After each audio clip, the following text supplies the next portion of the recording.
Good morning. Good morning, everybody. Did you guys eat this morning? Y'all should be alive, right? Amen.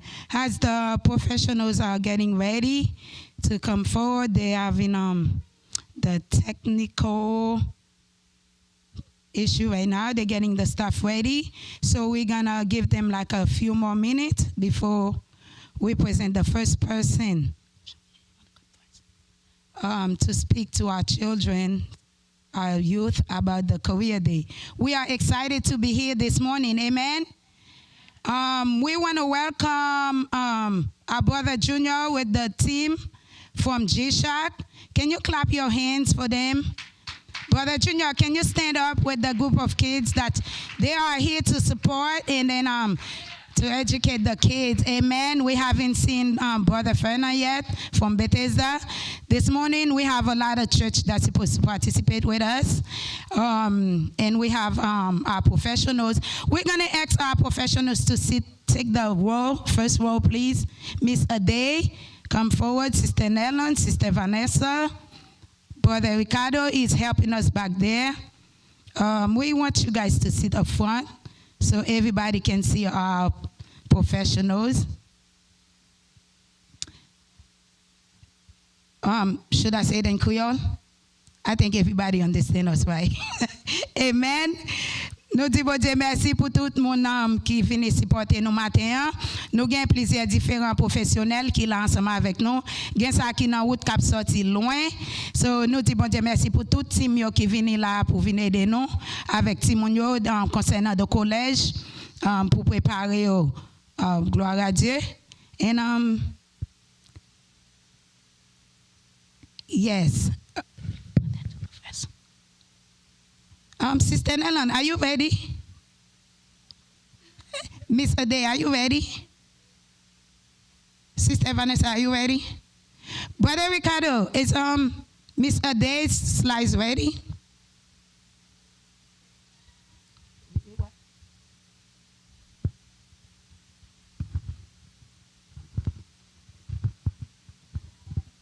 Oh, okay.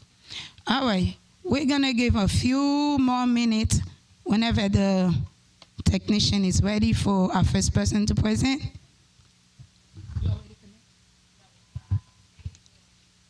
Okay. So since they need to log in, Sister Vanessa, you want to come up first? Can you please give a big hand? Put your hands together for our Sister Vanessa. Amen. Praise the Lord. Hallelujah. Thank you, Jesus. I am so glad to be here. I thank God for what he has done for us. You want me to be up there? I'm comfortable down here. So I'm so glad to be here with you guys. I'm so glad to be here among the youth, the young people. And it's a great thing that Sister Rosna is doing to make sure that we are setting the ground for the kids. We're not only giving them the gospel, but we're, encouraging them to get a career and, become somebody tomorrow so that they will, do right in the community. So I'm grateful for that. I am a nurse practitioner. Right now, I'm going to let you know how you can become a nurse practitioner if you guys are interested in the medical field. First, of course, you have to finish your high school diploma. Finish your high school schooling and get your diploma. And after you do that, you're going to have to apply to nursing school. When you apply for nursing school, there's so much more into it. It's not just applying. You have to not only have the GPA for it. Most schools ask, I believe, about 2.5 to 3.0 GPA, and also you have to take either the Tithes test or NET test. There are entrance exams to get into the nursing program. It's not like you just apply and then you get into the program. It doesn't work that way. So once you get accepted in the program, then you have to maintain your GPA, and you also have to pass all your classes. So once you pass all your classes, eventually you will graduate. A lot of the nursing programs, they have entrance exam, they have exit exams. That's I think most programs do. So once you're able to do that, then, I mean, of course you have to have a bachelor's degree. Some people start nursing with an associate. Some people start with LPN and they get their associates, which was the route that I went. I did LPN, then I did my bachelor's degree. After you graduate, there's this thing called the board exam. And the board exam is if you don't pass it, if you don't take it, you don't pass it, you cannot practice. Okay, it's safe for our for the people. You know, we have to make sure they know you know what you're doing, that you have at least the basics to take care of people. So after you get your bachelor's degree and you're good, you got your license, the next thing for you to do if you want to become a nurse practitioner is you have to apply to go for your master's degree, which is what I did. So initially I got my bachelor's degree I got my LPN from Microtech in New Jersey. Jersey City, New Jersey, and then I got my bachelor's degree here in Atlanta, Georgia. And then I applied for my master's degree, which was online, Wisconsin, I think. So after I got I applied for my master's degree. I got into the program, and to be honest with you, the bachelor's program was more rigorous. It was harder to me. Do I need to speak Creole? We're good in English, right? So it was harder to me in the bachelor's degree than it was for the master's, because the master's degree program mostly it requires a lot of writing, a lot of research. So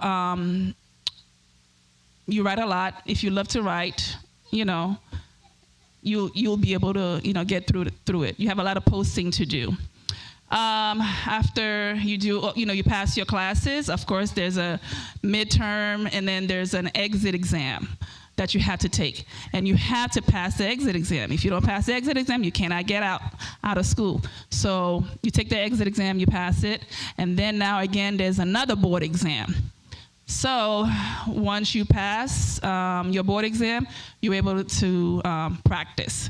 So you may say, okay, Vanessa, you gave me all this thing, how you get to the school and everything. What is a nurse practitioner? So nurse practitioners, I did family nurse practitioner. So basically what I do is I can take care of kids, babies up to, you go to the ground. To elderlies, okay? So I take care of everybody. I'm able to take care of everybody in the health field. So we do primary care. When you go to your doctor's office, the same thing that they do in the doctor's office is pretty much what I can do as a family nurse practitioner. So I can treat, I can diagnose, I can treat, write your prescriptions, and so forth. So pretty much everything you see in the doctor's office, we can do. We can read labs. If we do your blood work, we can read the labs. If you have, infections, we can treat you, whatever that's going on. And then we can also refer you to specialists if you need to go to specialists. I think I'm doing a lot of talking. Do you guys have any questions? Okay, does anybody know what I do or understand what I do? Yes.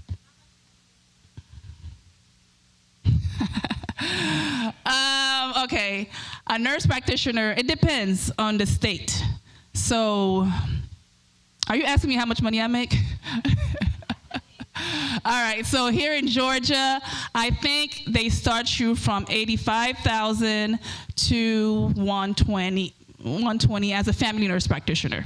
But there's different, branches that you can, go, because there's the family, there's the geriatric, you have the nurse anesthetist, there's different, type of, after you get your master's degree, yes, bachelor's degree.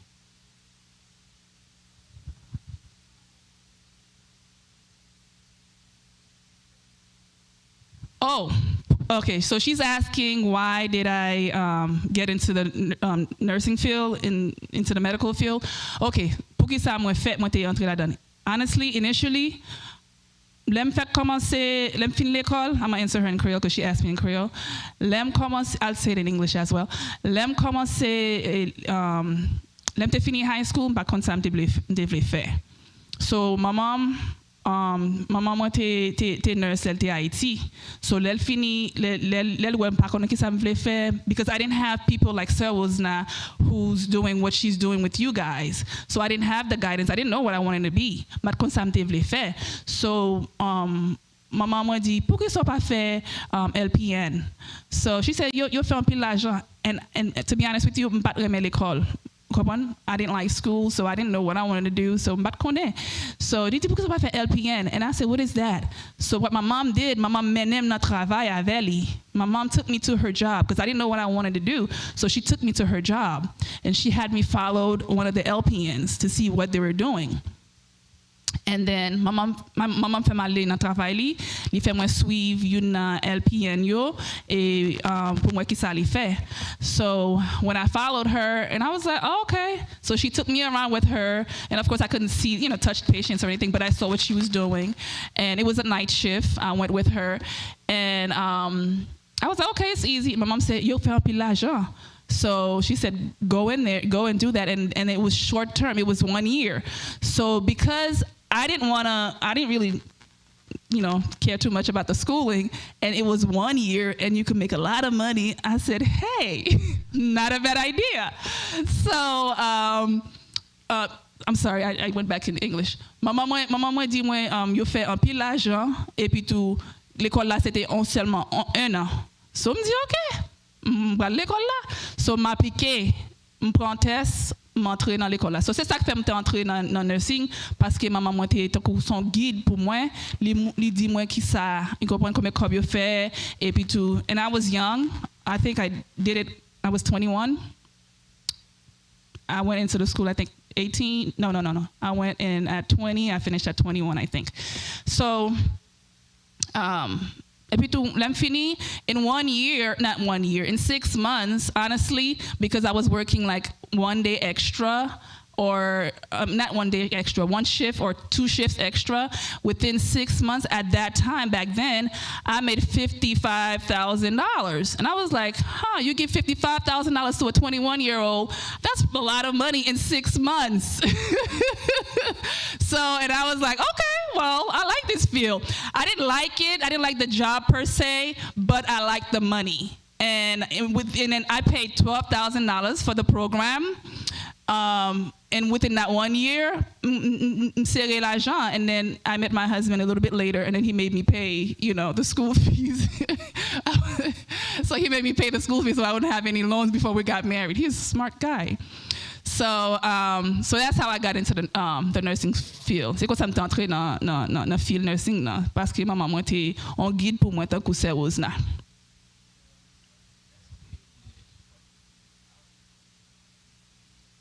Okay, so nurse practitioner li ka ouvri on clinically. So it depends on the state that you're in. Gen des state où yé ouvri clinique ou pas besoin un docteur superviseur. Mais dans state Georgia, on besoin un docteur pour superviseur. Docteur a pas besoin là dans office là, okay? So Pastor Jackie asks, as a nurse practitioner, can you open your own office? And the answer is yes. Here in Georgia, I know a couple friends who have their own offices here in Georgia, but they do need to have a supervising doctor. So they cannot work independently. Here in Georgia, they need a supervising doctor. As I was practicing, actually, guys, I resigned from my job yesterday. We'll talk about this years to come, but so I had a supervising doctor, very nice guy. If I had a question, I'd call him and I'd say, hey, how would you treat this patient? What would you do with this? If I had a question about a lab, he'll answer my questions. So we do have a supervising physician, which is a good thing here in the state of Georgia. I hope I answered your question. Any more questions? Yes.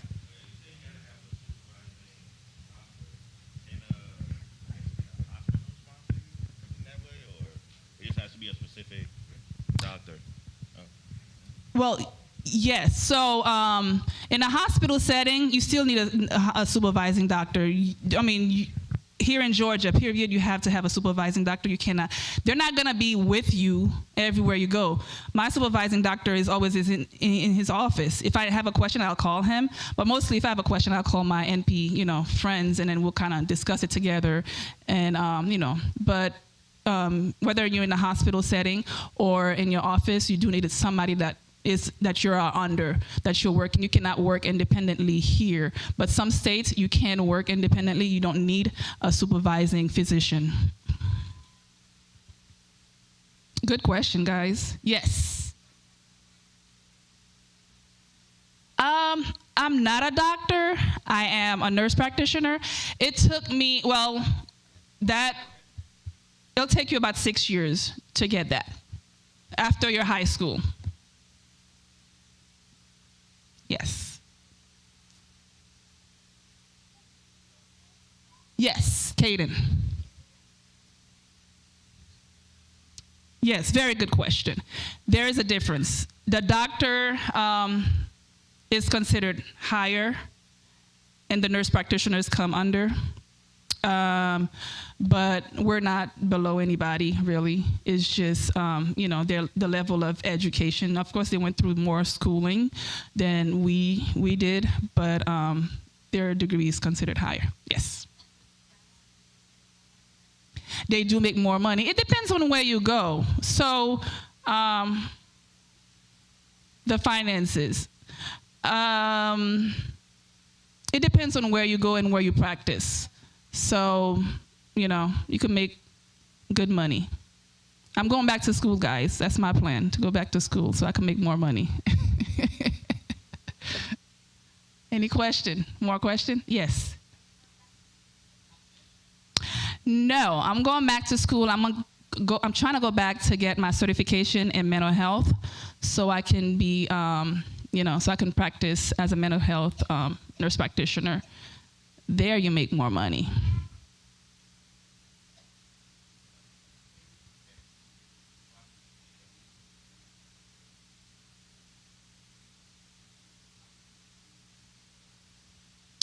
The board for medical branch?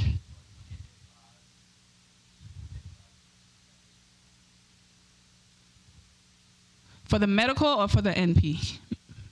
I don't know really much about the medical branch because I didn't, I never really looked into it. I can tell you about the FNP or, the nurse practitioner, but I don't know much about the medical branch because I don't want to be a doctor. I like being a nurse, especially during this COVID time, guys. I love being a nurse. More questions? The sky is the limit, guys. You can do whatever you want to do. You have a church that supports you and loves you, and we have people like Sister Rosna, Sister Naomi, Sister Yoli, and so many more people, the youth vice president, Sister Gabi, all these wonderful people who are there to encourage you to be what you want to be. So just keep your eyes straight at the ball, pray, and ask God and ask people, those who went there, who's been there, and you too can be a nurse practitioner. You too can be whatever you want to be, okay? Thank you for having me, and have a wonderful day. Thank you, Sister Vanessa, for instruct the kids in how to become a nurse practitioner. You guys did a good job asking questions.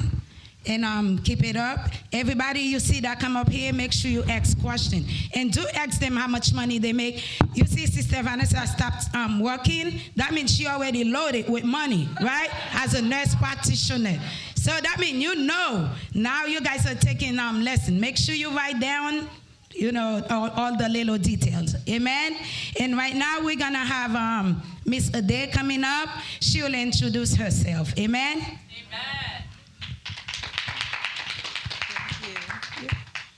Good morning, everyone. Good morning. Good morning. I love your speech. That was amazing. Oh, thank you. I have one that might go into the medical field, so it was good for him to hear that. So my name's Ade. I've had many paths in life, but I'm going to talk today about being an engineer. So how many of you know who an engineer is, what an engineer does? Sure thing. I know that's a little bit trickier, right? So who's an engineer? Somebody just say something. What do you think an engineer is? And can you name some types of engineers? Yes, who's an engineer? Yes, an engineer is a builder. Yes? That's an example of an engineer. Perfect, an electrical engineer. So we're sitting in this room now and we have light. We have audio-visual equipment. We have things that are working. You can hear me when I use this. It's because some engineer built it. So an electrical engineer is responsible for the lights we see and the circuits that are running in the walls. You have some mechanical engineer who designed this.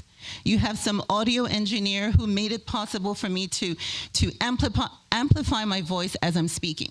So engineers are builders. They are masters of creativity. If you are the kind of person that you dream about how to make the world a better place, then you have an engineering spirit. So what I'm going to be talking about today, and I want to anchor it around a proverb. I don't know how many of you have heard the saying in the Bible that your gifts will make room for you. Okay, so I'm going to talk about that. What sorts of industries can engineers work in? What kind of industries? Yes, so we have medical device engineers, you have biomedical engineers, you have biologics engineers. What else? Is that what you want to do? Oh, awesome. Electrical engineer. Construction or civil engineering. They build bridges, they build houses. Okay, architectural engineers, they design. Huh? Automobile engineers, absolutely. Aerospace engineers. Okay, who else? Okay, I thought ma'am was going to say something. So we have lots of different types of engineering. So as I said, an engineer is a builder. We are masters of creativity. We design, we build, we install, we repair products. This is what we do. So I went to school as an industrial engineer, and it's a very interesting story because I actually started out as a med student. So I did 2 years of medicine when I lived with my dad in a different country, and then I came here to live with my mother. So what I'm going to talk about now is how do you figure out what you do as a career? Now, it's true, some people, they're born and they know exactly what they want to do, but I think that for most people, life kind of walks you into a certain path. So when I was in high school, I thought I was going to be a doctor. And that's all I wanted to do. And I actually got into med school, but then life didn't really work that way. So when I came to live with my mom, we were waiting for my transcripts to come so I could get back into med school. The system in the US is a little bit different from where I was with my dad. So while I was waiting, I went to school. And when I got there, I had a professor who said, "You're really good in math, and you do so very well. I think you'd be a good engineer." I knew nothing about it. I'm like, oh, okay, sure. Your gifts will make room for you. From there, I went to the University of Florida as a chemical engineer. That's actually how I started.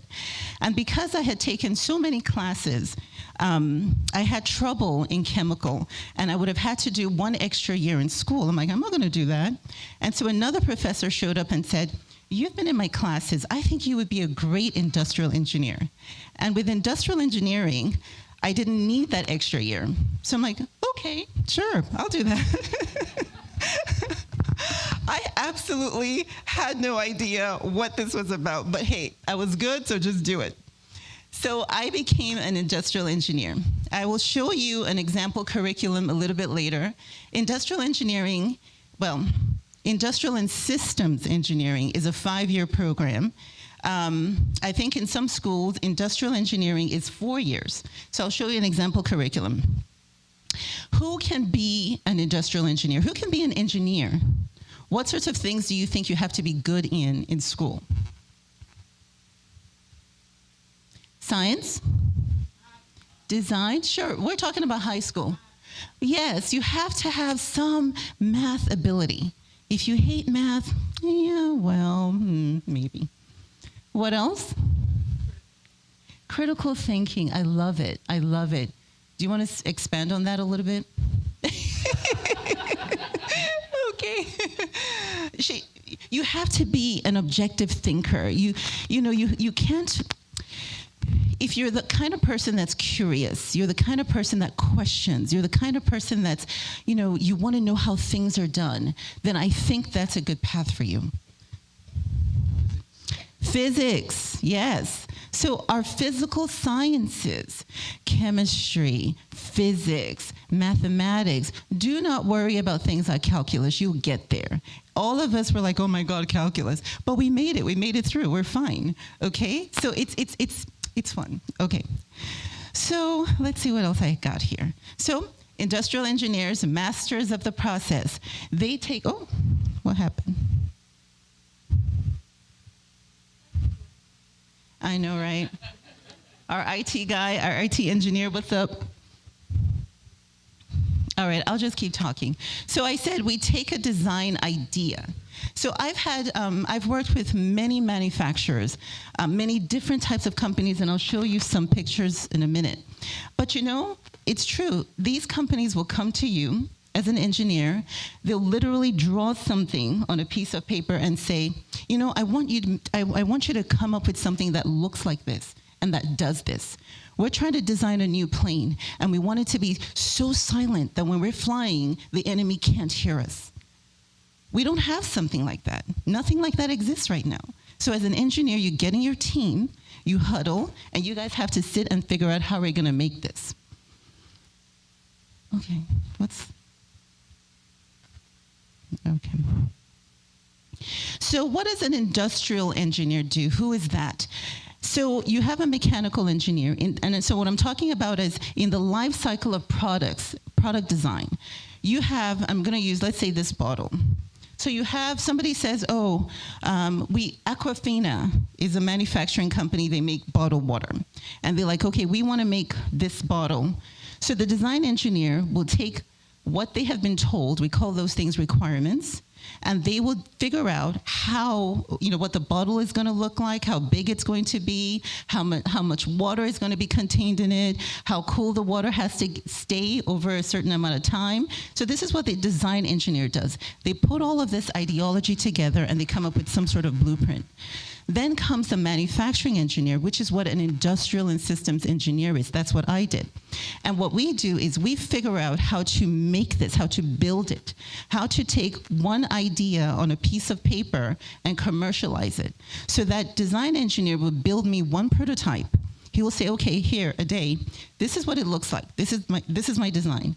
Then a day has to take that and make it so that Aquafina can make 1 million bottles every minute. So I have to figure out how many machines we need, how many people, what sorts of raw materials, who we're going to buy it from, what kinds of inspection we're going to do, how we make sure that when we make the 1 millionth part, it is the same as the first part we made. That's quality control. This is what an industrial engineer does. So we are masters of process. Any questions so far? So,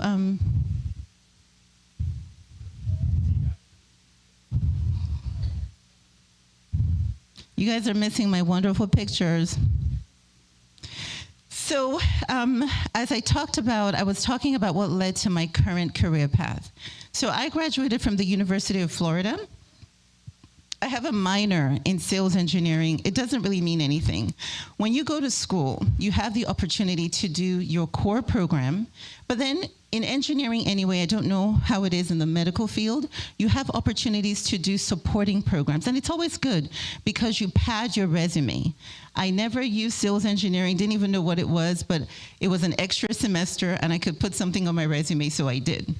As an engineer, in most schools, you also have the ability to take a 1-year MBA program. I didn't do that, but I think it's a good idea because what it does is it not just keeps you in the technical engineering field, but now it opens you up to management opportunities.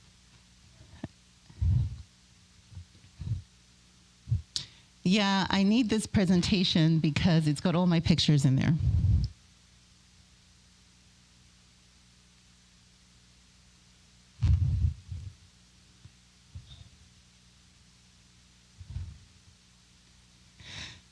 Okay, well, let's keep talking. All right, let's try and do that. It's very small, yeah.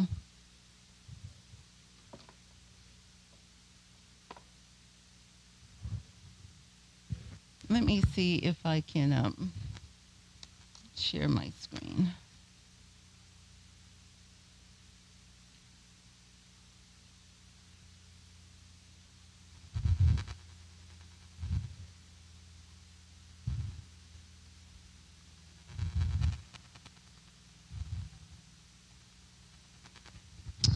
Well, oh, okay, that's fine. Let's keep going. All right, so why don't I talk about my path, the path that I took from school. So as I told you, I didn't really plan on being an engineer. So at the very last semester of my industrial engineering program, one of the things you'll do in engineering, and I think much like in the medical field, is you've got to extern or intern. In you guys' environment, you're doing the clinical rotations. In our environment, you do have to go and work in real life companies and do what we call senior projects. Those projects are where you're working with actual companies, doing the actual design projects or whatever projects it is they have, and then you're checked off. So you need that. So my first internship was with a company called Medtronic Zomed in Jacksonville, Florida, and they made pacemakers. Does somebody know what a pacemaker is? Yes. So if you, there are people who are born with congenital issues. Sometimes as you live, you damage your heart. Somebody's got to fix that. Now, the doctor can only do so much without modern technology. So what that pacemaker does is it electrically amplifies the heart's electrical systems because there's something wrong with it. So who designs that? It's the engineer working in concert with the physician. So we made pacemakers, we made cauterizers, we made hearing aids. Cauterizers, yes, are they're equipment that doctors use when they do surgery to close the wound. It's a little thing that burns it, basically. So in my department, I worked with, it's called a little device called a tree fine blade. Oh, awesome, okay. So I worked in the department, I was a process engineer, so I had many jobs. So out of school, I started as a co-op student. Now, when I use the term, your gifts will make room for you, I didn't know about the money. I didn't even care. I'm like, oh, I'm in this thing they call engineering. Let's see what it's about. And I remember when I went into the co-op at Medtronic Zomed, we were just interns. There were 2 other students with me. And guys, I can't tell you, I was just so excited that these people would let me do stuff. I mean, they would let me touch machines. They would let me get under it. I was like, oh my God, this is amazing. It was exciting. I enjoyed it. I loved it. It was learning new things. And I remember those other 2 students complained all the time about the work they had us doing. So guess who was invited back the next semester? And before my last semester in school, I got a full-time job offer. I worked full-time for them the last semester, and I had to finish my last semester in school. So my first job with them was a packaging engineer, okay? So basically, when you make a product, you have to ship it in a way, because we're shipping across the state, the country, internationally, everywhere. Well, you know, if you make something as sensitive as a pacemaker, you can't damage it in shipping. So you have engineers who design the packaging, and that's what I did. And then very quickly, they were like, oh, you're really good at that. Would you like to be a process engineer? So then I was in charge of the process for building whatever it was we were shipping. And then they said, you know, we have this issue with this particular product. We're looking for a quality engineer. And what a quality engineer does is, now you're at the end of the process that makes the product. Your job is to make sure it works and to deal with customers and physicians and all of these people who are having trouble. So the first project I was on as a quality engineer, I was explaining that we had a product called a tree fine blade. So when ophthalmologists, eye doctors, have to do cataract surgery, right? Everybody familiar with what a cataract surgery is? Okay, you can't see really well. The lens of the eye is kind of cloudy. Well, what they have to do is take it out and replace it. So they use these blades. So think of this, just imagine this. So you have someone who's going to have cataract surgery this morning. He goes to the doctor, his eyes are prepped, he's been waiting for weeks for this surgery. Gets to the doctor takes out this blade, goes to the donor eye, tries to cut the lens out, and the blade destroys it. Well, that's a problem. So what you do as a quality engineer is, that's your job. It's your job to figure out what's wrong. It's your job to fix it. It's your job to work with the physicians, the manufacturing people, the quality control people, and figure out what we're going to do to fix this problem. So it's exciting, it's busy. So that's what you do as a quality engineer. Now, the reason I'm going to all this detail is because I'm able to do all of these different jobs within this one career. So remember, this is industrial. I've been a packaging engineer, a process engineer, now a quality engineer. And then I left Medtronic Zomed, and then I went to, I came to Atlanta. I was getting married, actually. And so my first job here in Atlanta was as an applications engineer. Again, this is still under industrial engineering. So I'm an applications engineer working for this Dutch company called Brüel & Kjær. And what they do is they make sound and vibration equipment. And you guys have all been in a plane, right? Okay, I'm not going to scare you. But you do realize that when you go, a plane is a metal thing. Well, as you go into the air, you're getting into very cold environments. What do you think happens to metal when you go from hot to cold? Huh? Yes, you freeze when you go up, it gets warm when you come down. And so what happens is cracks develop on the hull of a plane. And so what they do in maintenance is they have to check the size of those cracks. And they use special equipment to do that. So as an applications engineer, I worked with the aerospace industry to pick the right equipment to do that. After that, very quickly, I worked with another company called Porex, and I had pictures up here just to show you. So this is my Medtronic Zomed. That's actually the building I was in. Then I'm talking about the Dutch company as an applications engineer. And then this is some of the products we made at Porex. So that's a chin implant.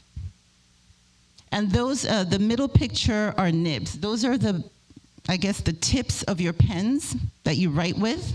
That's what that company made. So in this company, I was director of quality, and I managed 5 international facilities. That was a fun job too. So when I left Porex, I was there for 5 years. I went to work for a company called Masonite Corporation. How many of you have doors in your house? How many of you have ever bought a door? All right, Masonite is a large company, and you know, a lot of times when we buy these things, we don't think about the companies behind what we buy. But they have 80 plants in the United States. 17 of those plants I managed as regional director of quality. And I traveled all the time. Every week I was gone. So this is before I had my first son, who's sitting over there now. He's now 16. So that's what we did. And in that job, I also had responsibilities for supplier quality. So not only did we make the doors and manufacture them here, and you had to manage the quality of those products in those 17 plants, you had to purchase the wood to make the doors. And so as a quality person, my job was to go to these countries where we're buying the product to establish quality systems and processes. We don't want to wait for the product to get here and it's bad. So I traveled a lot to South America to do supplier audits. Very, very fun job, except if you have a 6-month-old. So, you know, I went into all of that to simply say that as an engineer, it's not a one-size-fits-all type of thing. There is a wide variety of things that you can do and that's open to you. And so as an industrial and systems engineer, I've done many, many different types of jobs. So I know that you are asking the nurse, how much do you make? So you can ask me, how much do you make as an engineer? It varies. I have told you now about a slew of jobs that you can have as an engineer. Well, the earning potential is just as varied. So as an engineer one, when I came out of school, I was making $45,000.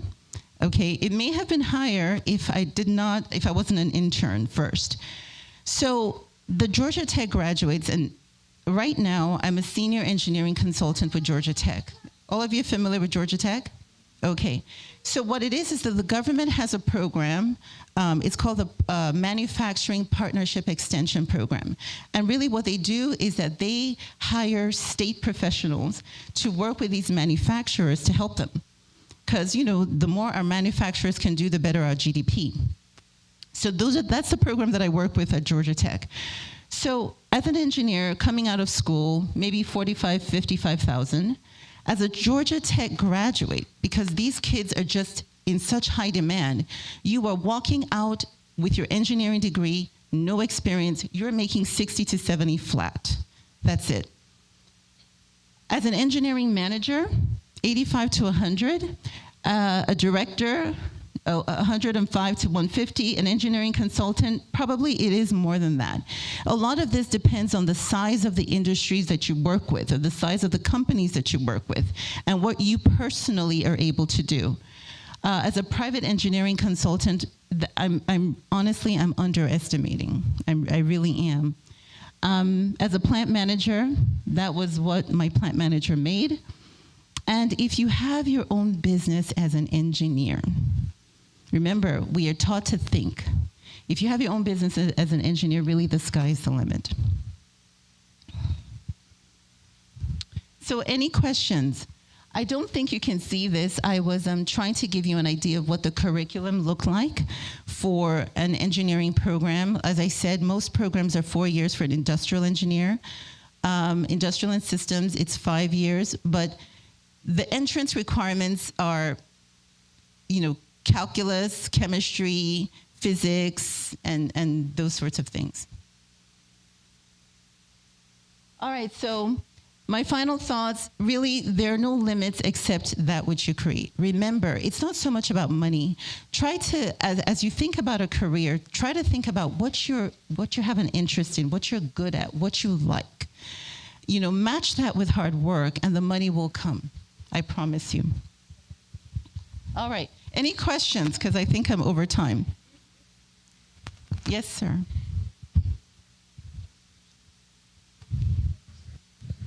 You're going to have one. It's part of the program. So at the end of your schooling, your school is going to ask you to do an internship. So it could be 1 semester or 3 semesters, which we call a co-op. So you always have to do that because you need some experience as an engineer. Okay.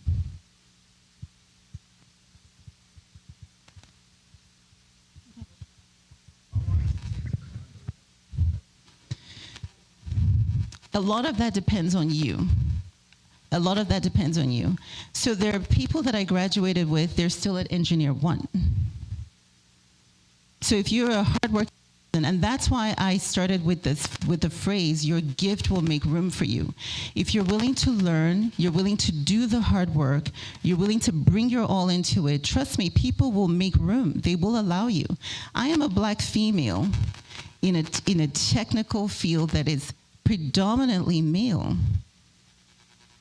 And I think I got to the highest point of my career. So your gift will make room for you. So don't believe the hype. Nobody's stopping you. The man ain't stopping you, ain't nobody stopping you. Okay. You wanted me to talk? I'm sorry. Should I continue? Sorry to stop Mr. Day for a minute because, you know, we're in time. Yes. Mr. Day, you were supposed to talk about the dress code and the... So yes, ma'am, I'm sorry. I'm going to go ahead. So one of the things that I do, in addition to my job, is I do have a business. I run a home health agency, so we'll be talking. I run a home health agency as well. And I will be honest with you, it's engineering that has given me the confidence to do the things that I do. If I can stand out there and talk to the presidents and the owners of Boeing and tell them how to run their processes, it builds confidence. And you feel like there's really nothing I can't do. So I do have a business where we hire nurses, therapists to go out and to take care of people. That's another story. Remember, I started as a med student, so I do have a love for medicine. And this was one way of satisfying that love. So in that role, and even in my role as an engineering manager, I've had to hire many, many people over the years. And so Miss Rosina wanted me to talk a little bit about what we look for in that role. When somebody's sitting across from me, what makes me think, wow, this is a good candidate. This is somebody I want in this company. Okay, so number one, your resume. Short, succinct, to the point.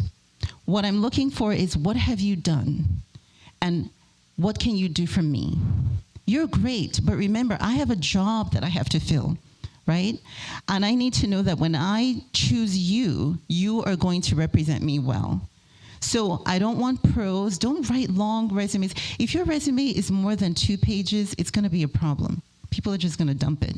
So at the very top of the resume, summarize your experience. Here is what I have done, and here is what I can do for you. What does that look like? And then your work experience. What we do not like to see are gaps with no explanation. And women, more so than men, run the risk of that. So when you see somebody's resume, they went to school, and then they had this 4 or 5 year gap, it could be a problem. So you have to be careful of that. Even if you took a gap to have kids, you better say something like, I was the leader of the home front. I mean, what did you do?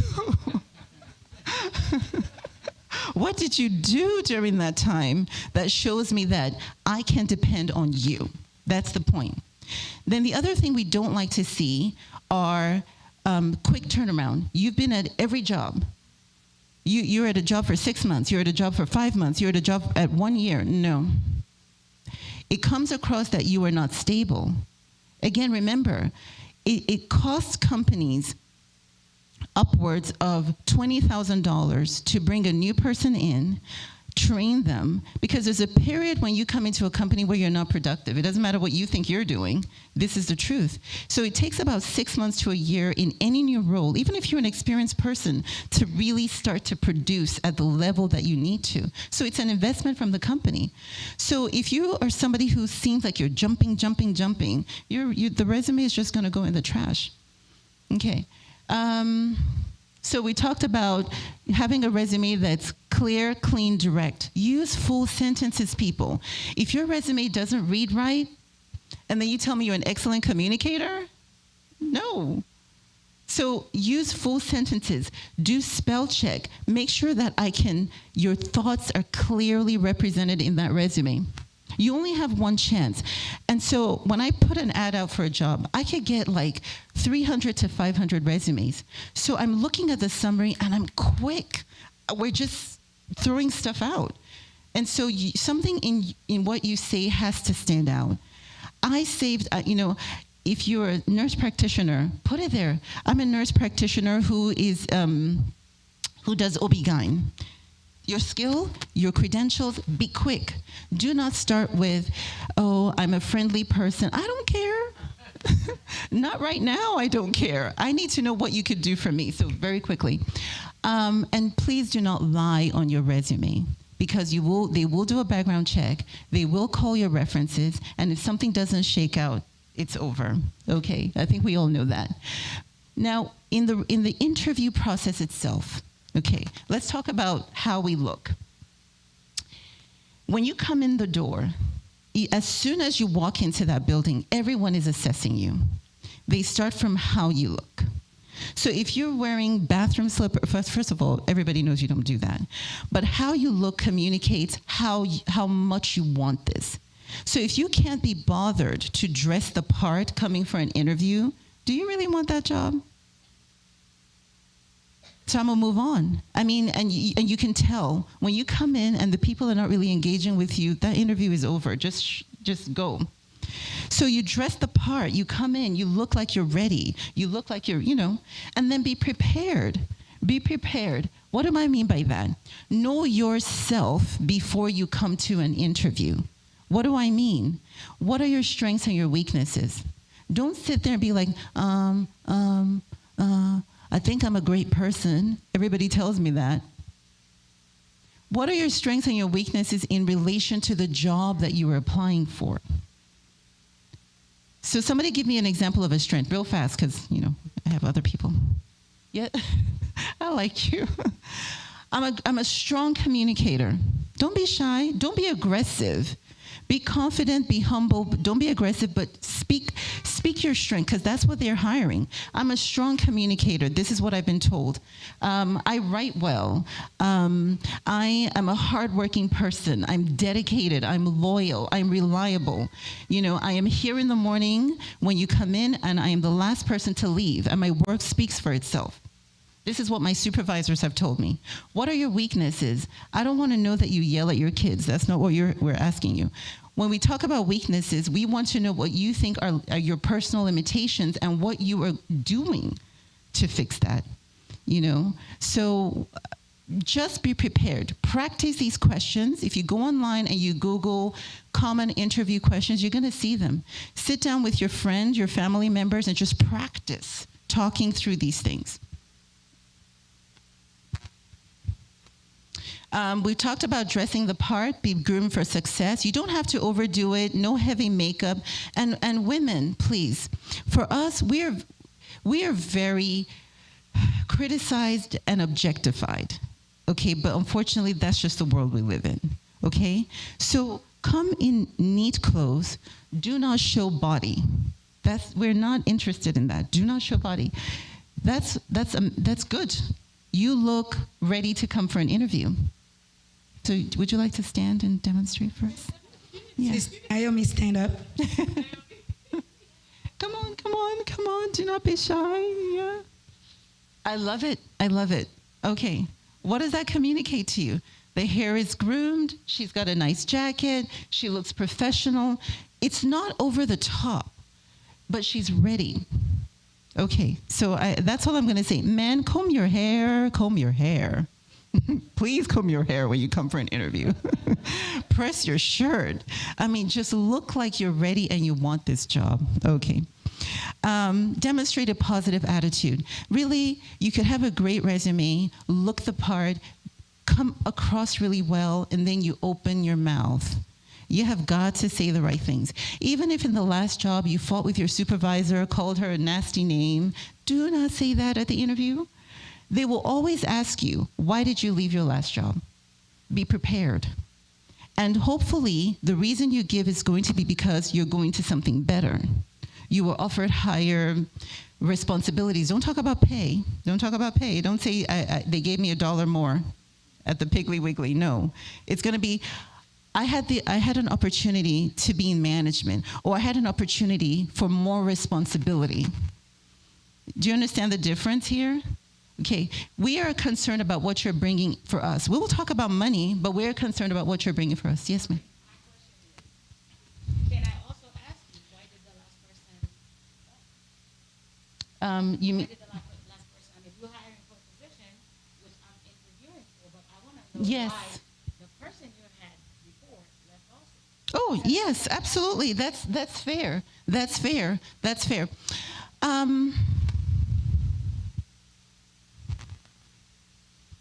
I think that's a fair question. How I would maybe phrase that if I'm talking to them is, could you share with me what the work environment here is like? What are employees happy about? Would you mind sharing with me what employees have complained about? What's the turnover here like? Do you see what I'm saying? What's the turnover here like? Is there a lot of turnover in the role that we have? One of the things that's really important to business owners, department managers, is that they have a cohesive, non-toxic team. You have a manager, a hiring manager, and I've seen this happen quite a few times because people will call me and say, I don't know why I'm not getting hired. You know that the people you're talking to have personalities, right? Okay. You know, women and, you know. So people have personalities. When you have to be seen as somebody who can immediately come in and be a member of that team. You have to be my person. If I'm hiring you, I have to see, what's her name, ma'am? Nanette?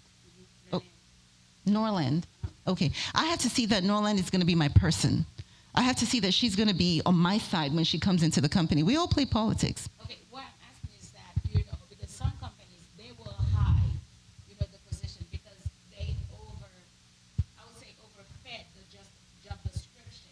Because, I mean, you're looking for someone, I'm looking for a job, but at the same time, you know, companies need to know if you have a position available, then you need to make sure that the job fits the hours, you know, if it's okay.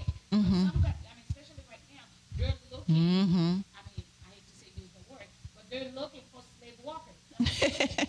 Yeah, they're packed up that description. Of course, yeah. So that's why I said, because any of my, I mean, I'm a school teacher. Right? Yes, yes. But what I'm asking is that, you know, the job description is packed with what they're looking for. Yes. And it's not comparable to the pay, Yes. nor the hours that we're supposed to put in. for that Yes, job. yes. So that's what I'm asking, you know. Yes. I've asked before. Yes. You know, and usually with that, we get a high turnover. Yes. You know, in this company. So I've been asking, so I'm asking you. That's right. Is it okay It- to it- use in other? It's okay. And so I think my response is still appropriate because we're talking about the interview, right? We can't help what's going on in the country. It's a bit of a mess. Okay, we can't help it. So in the interview process, you should have already done your homework before applying for a job. Don't just apply. And I can't tell you how many people do that. I will call nurses and they will tell me, oh, wait, what job was that? I'm like, really? Don't just throw your resume out there. You go online, Google the company, look at their reviews. You know, you should know what the job description is before you come into the chair to do the interview. So that's a mistake a lot of people make. You come in and then you want the people to convince you to do. That's not what the interview process is. So we should have done our research before coming in. But I think you are right. It is fair for you to ask them about turnover. And if there's a high turnover, they can't lie about that. If there's a high turnover, could you please explain to me why? Would you mind sharing why? You know? So regardless, though, we do our homework. We make sure it's a company we actually want to work for. And then we go there and we act like potential team members. So I think it's a fair question. All right. Any other questions? And otherwise, I'm done. 2 more minutes for Miss Ade. All right. 2 more minutes. Personal, We're taking our last question. Personal references, you will be asked for references, okay? And what they're looking for is you can have one reference, maybe your pastor, your friend, but in all honesty, they're looking for job references. So a supervisor, a manager, not really a colleague. So be ready with somebody who can give you good references. Okay, that's it for me. Any questions? Thank you guys so very much. Thank you so much, Miss Ade. She's a good friend. I work for her. My kids also work for her. She opened door for youngsters, okay? She be having those young kids in the office, you know, doing computer work. Thank you so much, Miss Ade. And she is not Haitian. She take her time to come here to speak to you guys. I really appreciate your time, Miss Ade. She's a very busy woman. Thank you so much. May God bless you. Let's give a big round of applause to Miss Ade. And now, you know, we do have time limit. We give 20 minutes. So now we're going to have Sister Nelandi come forward. Then after that, we'll have our lawyer, Mr. Charles, will be next, okay? Thanks. Looks like I'm not connected. All right, good morning, everyone. Hold just a minute.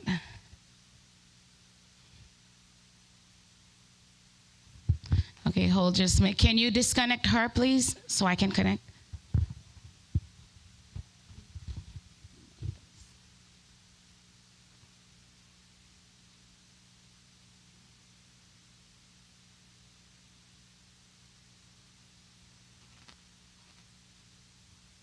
Okay. Well, we're still not up yet, so it went out. Okay, I am Mrs. Munford, and I go by Mrs. Munford. I am a school teacher. I teach social skills, K-8. Why I say K-8? Because I teach all grades from kindergarten to 8th grade. In 1 week, I have about over 200 students that I see on a weekly basis. So I'm going to start with that since you all cannot see the PowerPoint up there. Now, we will start with an icebreaker. So what is an icebreaker is something you know when you first started that you get to know each other. Okay, so with the person next to you, here's how it's going to go. With the person next to you, you are going to tell that person 2 truths and 1 lie about yourself. Okay, find someone. If you don't sit next to someone, go ahead and find someone. You tell them next to you 2 truths and a lie. Okay, we'll have about 30 seconds. Come up with something. 2 truths and 1 lie. You tell them. Find someone.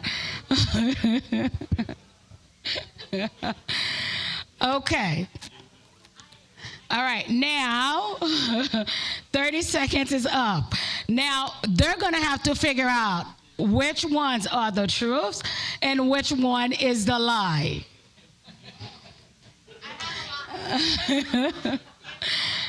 Okay, now I'm looking for some volunteer to share. Any volunteer? Any volunteer? Who did you speak to? Okay, well, since I have Pastor Jacques and your name, please? Charles. Okay, Pastor Jacques and Charles. Okay, they can share. I want to know what were the truths and was he able to determine which one was the lie and which ones were the truth? He was able to. The truths were I'm from New York. I'm a lawyer, and then the lie was I played college basketball. Okay, so he was able to figure it out. Okay, great. One more volunteer. Someone somewhere in the middle, the back. Come up. Let's see. Oh, Yoli's ready? Okay. I'll take you, Yoli.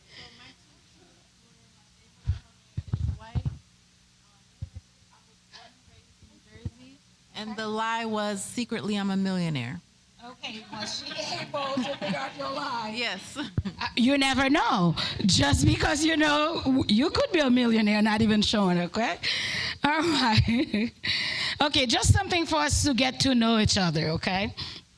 Now, we're going to talk, about special education because that's what I do. That's what I teach. Now, let me introduce myself. I've been a Christian all my life. Since I was born, in a Christian family, things like that. I am married. I can't believe it's almost 18 years of marriage. Wow, thank God. I have 4 children. My husband is back there. Mofo is back there. And I have 4 kids, Bernice, Jason, Calvin, and Eunice. Now, with my education, to be a teacher, it takes a lot. When I said a lot. Now, I'm listening to Sir Vanessa and Mrs. Ade. There's no money. And I told Miss, I forgot her name. So it was not about it. There's no money in teaching. Well, we're the one, making up all the career, but we're the lowest paid of all. We are. We teach because we love what we do, but we really don't teach for the money.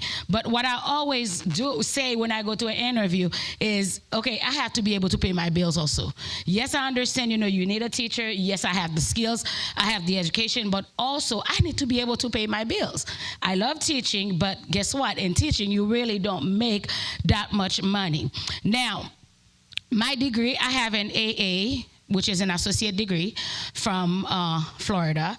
Then I moved here, obtained my bachelor's degree, went back to school, as you can see, went back to school for a bachelor's degree, went for a master's in math, because I love math. Math is my passion. But guess what? I do not teach math because I cannot really handle the kids in math classes. First of all, too many kids in that classes and all the other things that comes along with it. decided after obtaining my master's, I was gonna go for my specialist. Now, that was just a play thing that I went, for, and I ended up liking it. I did educational leadership.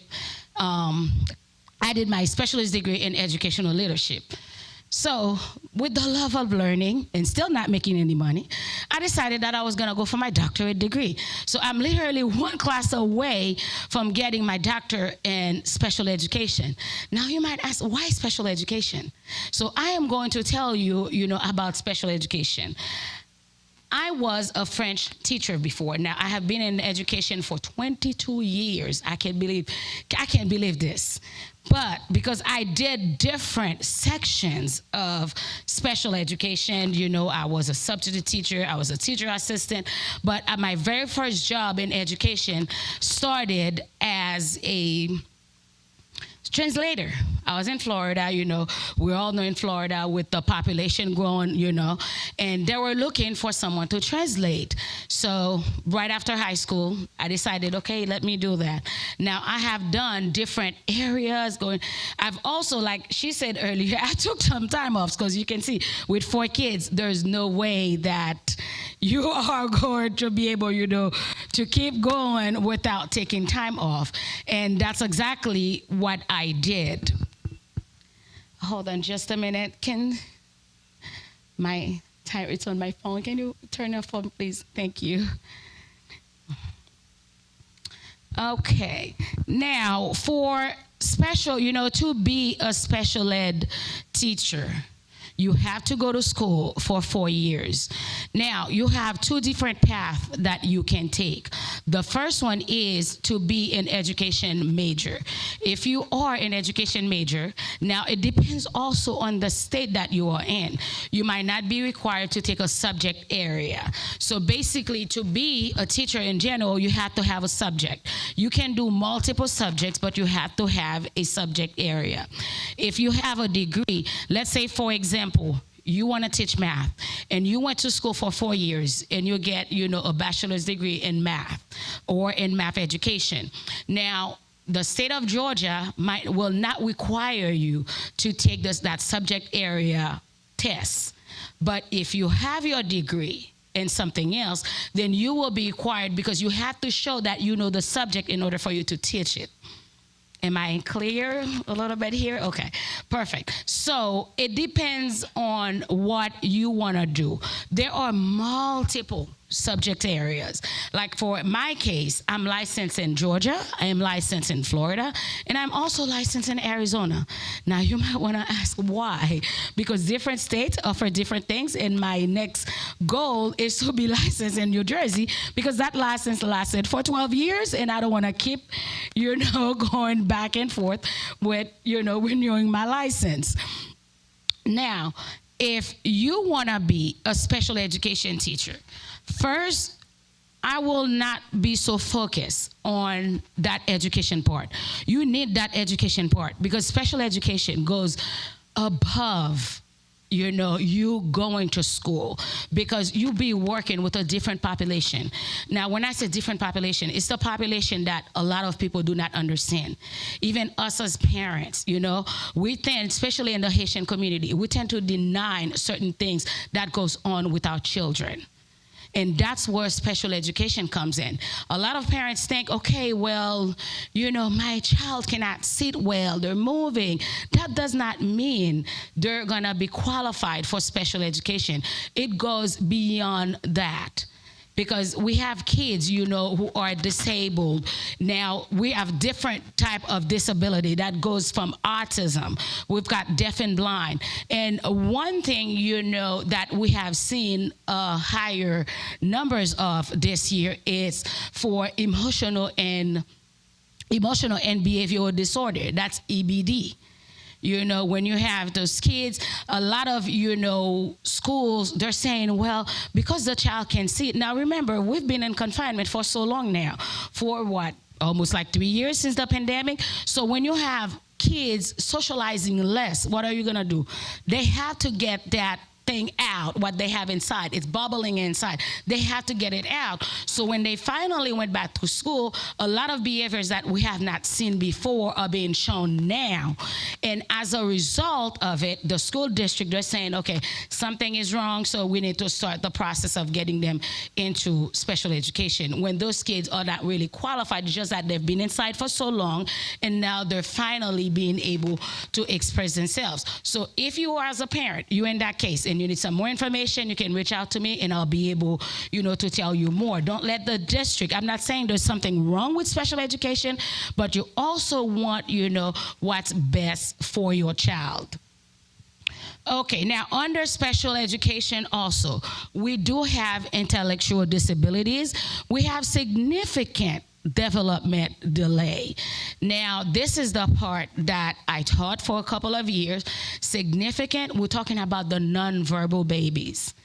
And those nonverbal babies, a lot of parents think, okay, because they can't communicate, that means they cannot learn. And I can tell you right now, yes, they can learn.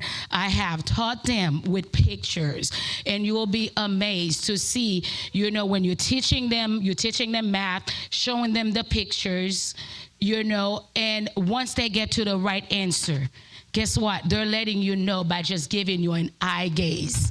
And you have to look deeper to see. That's what I said. You need to be able, to understand those babies. Yes, I call them babies because, they're my babies. It's my passion. Special education is my passion.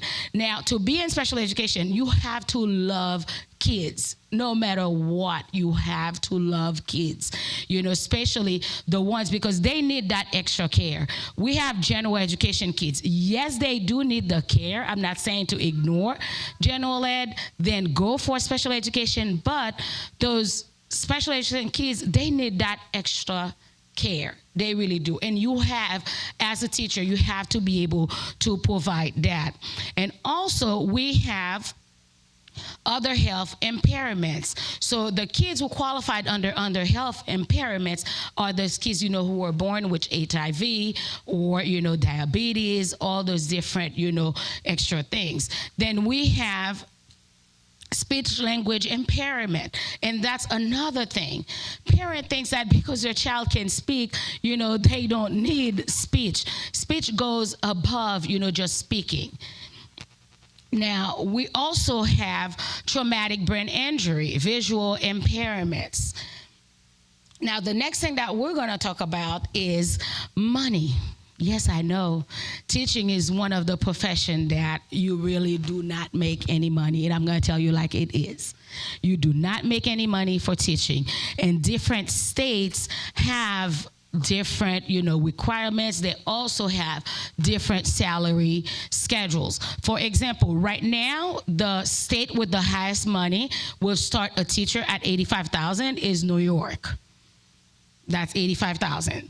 Now, the state with the lowest pay is Mississippi at $45,000.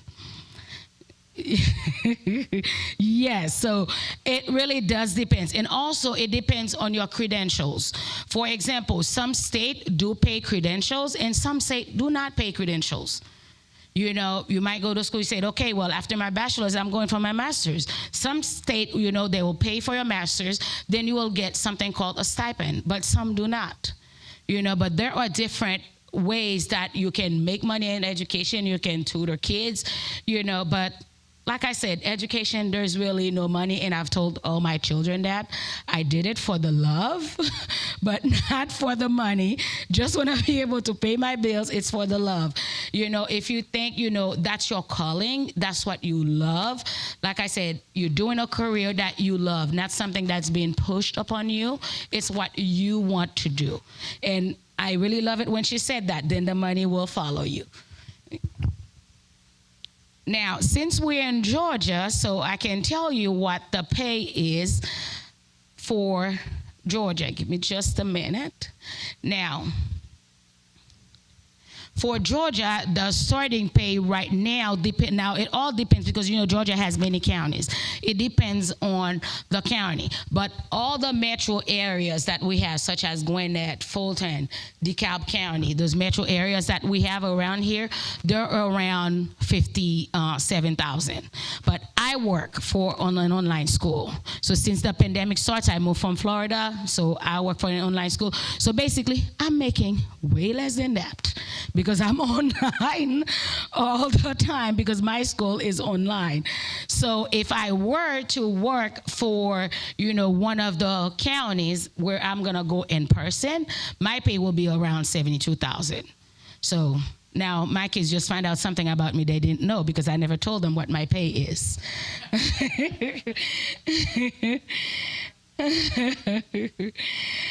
Okay. Now, I wanted to share with you all a day in the life of a special education classroom, but unfortunately, we have technical difficulties, but I'm going to play it right here, so hopefully you all can see it. Is it connected yet? Hold on. Let's see.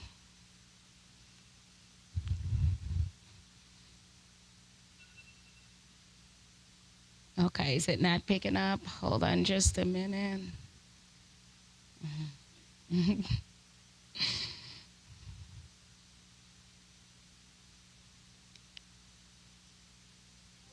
Okay, see if you all can hear it and possibly.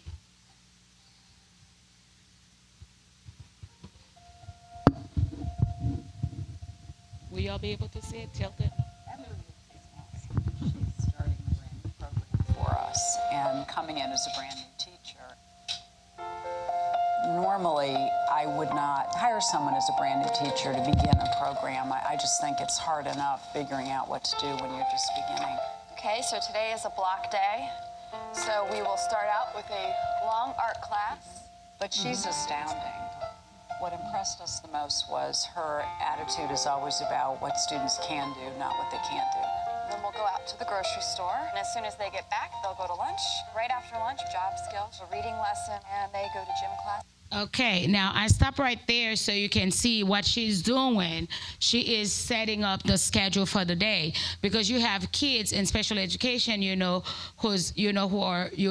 can talk. It went away again. Some can talk and some cannot. So basically, in order for you, as a teacher to reach out to those babies, you do have to provide, the verbal part and the nonverbal part. So in one class, for example, right now, I have a kindergartner. Thank you. I have a kindergarten student who does not talk, and I have multiple kids, and they're within that same class. So basically, when you think of a general education teacher where they're just teaching and teaching, my job is twice, what they're doing. Because not only I have to come up with the verbal part, I also have to come up with the pictures for the students, and the pictures have to match what I'm teaching. That way I can reach all of my kids. Pack up and go home. I just have so much admiration for this young teacher who just came in and took the bull by the horns. Here's our schedule for the day. The paraeducators get here around 7 o'clock. So you can just go to fundamentals like you always do. And we wait for the bus. Good morning, Maya.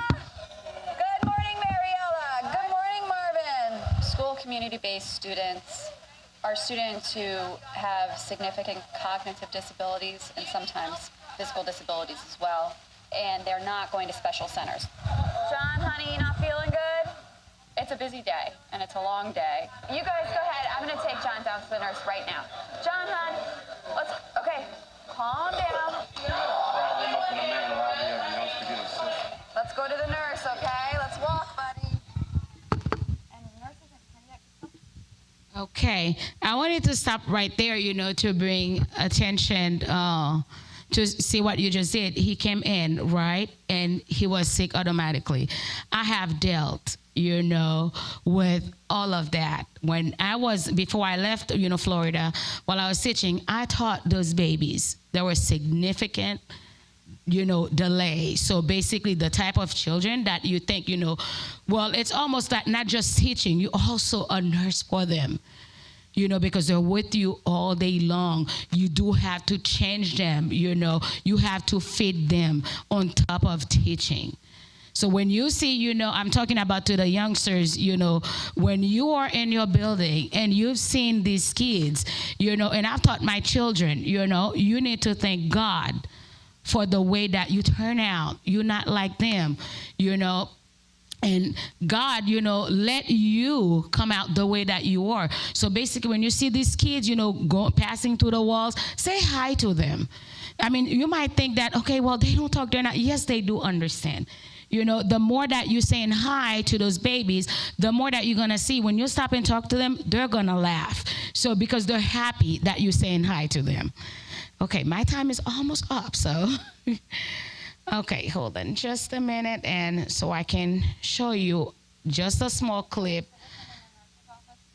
Hold on. Okay, now the second one I want to show you, the second clip I want to show you is the way that there might be in special education, but they do not like, they do not like they have a, hold on just a minute. Academically and socially, the expectations that I'm going to try to push for that day. And within that, it could change dramatically based on behavior and based on the needs of the students. So, but every day I'm working with students on academic goals, social goals. I'm working with staff to do direct instruction. I'm working on training, parent communication, emails, attendance, all of the other things that other teachers do. So it just depends on how that looks. Every morning, the whole class swims in the school. This gives the students time to move around and get some exercise before having to be in a classroom for the rest of the day.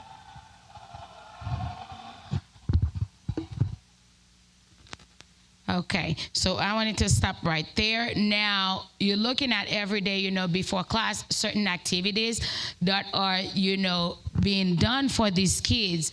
They're doing it because we don't know what happened at home. We do not know. And we know sometimes, some parents, they'll get tired because they're human. Imagine your child, who does not have a disability, how much you're talking to them. And imagine if they have a disability, so the job is sometimes 3 to 4 times more. So we don't know what these kids are going through. So when they come to school, we want to make sure that that environment is safe. We want to make sure that, they feel comfortable. And the school district, they have different programs for these kids. Now, lastly, I'm wrapping up to see if, before I said, if you have any questions, in anything that you do, in any job that you do, as a social skills teacher, I teach those babies. And I also teach the kids with a lot of emotional, disabilities, a lot of behavioral disabilities. Honesty is the most important thing. No matter what job you are, no matter what career that you're taking in, you need to be honest. And that's when I taught this week to my kids, and I wanted all of you to look at this video together, okay?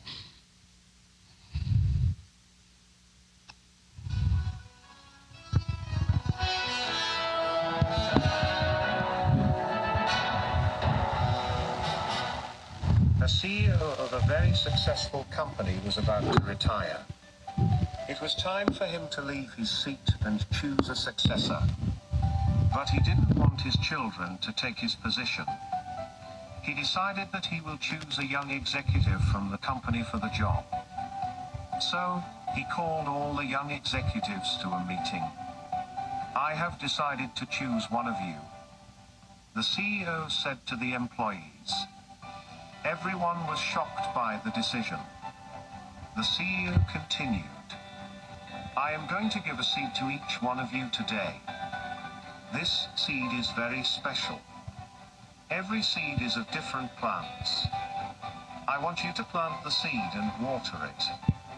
After 1 year, on the same date, I will see what you have grown from the seed. I will choose the next CEO of the company that day. After judging the plants that you're going to bring to me, there was an employee named Bill. Just like everyone else, Bill was super excited. He went home with the seed and told his wife everything. The couple started watering the seed in a pot. Days went by. Everyone in the office was bragging about how their plants have grown. But Bill was silent. His seeds were not growing. But Bill didn't stop watering the seeds. While everyone else's plants grew tall and beautiful, Bill's seed was dead. Bill was embarrassed by the result. After 1 year, the day arrived. When the next CEO of the company would be chosen, Bill didn't want to bring his empty pot to the office. But his wife insisted him to be honest and take the empty pot to the office. When Bill arrived at the office, everyone had beautiful and colorful trees on their desks. Bill entered the room with the empty pot. His colleagues started laughing at him and mocking him. When the CEO entered the room, everyone presented their trees. But Bill was standing at the back with the empty pot. He was feeling devastated. The CEO noticed the empty pot in Bill's hand and asked him to come forward. He asked Bill why his pot was empty. Bill told everything honestly. All the other employees started laughing upon hearing the story. Bill was terrified. He thought he was about to be fired. The CEO said, "Ladies and gentlemen, I present you the next CEO of our company. His name is Bill." Everyone was shocked. One employee shouted, but he couldn't even grow the plant. The CEO continued, "Exactly 1 year ago, on this day, I had given you all boiled seeds, which couldn't be planted. Every one of you changed the seeds and replaced with another, just to show that you were successful. Only Bill was the honest one who stayed true." The whole room went quiet. Bill was not embarrassed anymore, but his colleagues were. The CEO taught the executives an important lesson. If you plant honesty, you will reap trust. Okay, any questions so far? Now, what I wanted you guys to see, no matter which career path that you take, no matter what you do, you need to you have to be honest.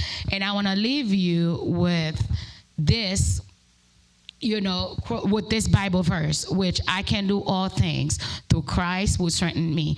Yes, the world might seem upside down right now. You might feel like, you have nowhere to go, you have nothing to do. But guess what? Keep Christ as a center in your life. Any questions?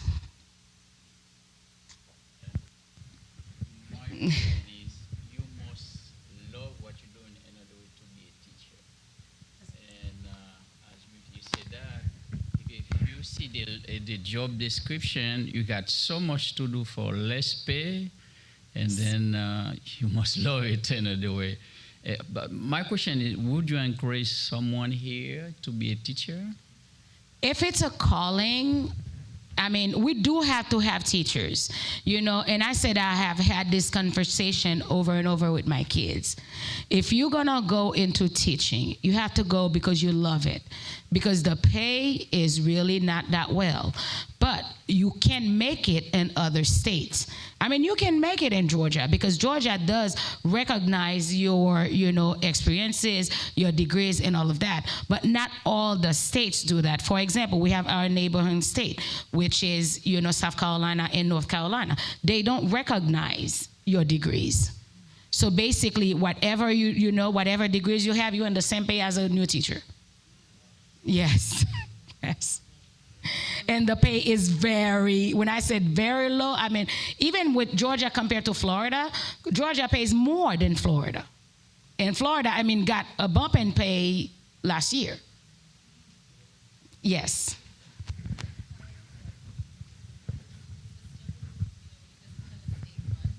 So they're unable to pay, you know what I mean? It's politics, yes. Someone in the back said that. Yes, it is politics, you know, because you have people who think, okay, teachers don't do nothing. And that's the mentality. And unfortunately, you have parents who think the same way. You know, oh no, but I sent my kid to, to school, but my kid is in 3rd grade. They still don't know how to read. The teachers didn't do anything. So it's a lot of things combined. And you have those people at the top who are making decisions who haven't been in the classroom, in 10, 15 years, but they're making decisions for you. I don't know how many times in many meetings that I have to tell them, I'm in the classroom, I know what's going on. And you haven't been in the classroom. When I asked you that question about why did that last person, leave the job, and that's one of the questions when I go to interview that I ask. Why did I want you? Yes, I need a job. Yes, you're offering me, a job, but I want to know why the last person left. And what I find out is that a lot of this, it's politics. They make their own clique. They're sitting up there, they're way up there, talking about the principals, the superintendents, all, the board members. They're sitting up there making that, a lot of money, fixing, their salaries, and pay you that little bit of money. Yes. Is the opportunity different if you work for a private institution, like a private school? Private actually pays less. Oh, wow. Yes. So imagine how much they're paying, you're paying for private. Yes, you send your school, and I can tell you, I've been in private school and also in public school, and one thing that I've seen that people think, okay, well, I'm spending that much money in tuition, my kid, is getting a better education. That's not true, because private school do not have the requirement for the teachers to have a degree. So all it is, it's just an all up front. They want you to believe that, it's a lot of things going on. But a lot of private school, unfortunately, they're passing your kids without them learning anything. Because you want to know why? They want to keep that tuition money coming in. Go ahead. So one last question. So are there, from your experience perspective, because teachers are important.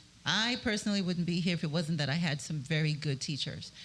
So are there opportunities for us to commercialize the love of teaching? So what would you say about teachers opening their own schools, opening their own daycares?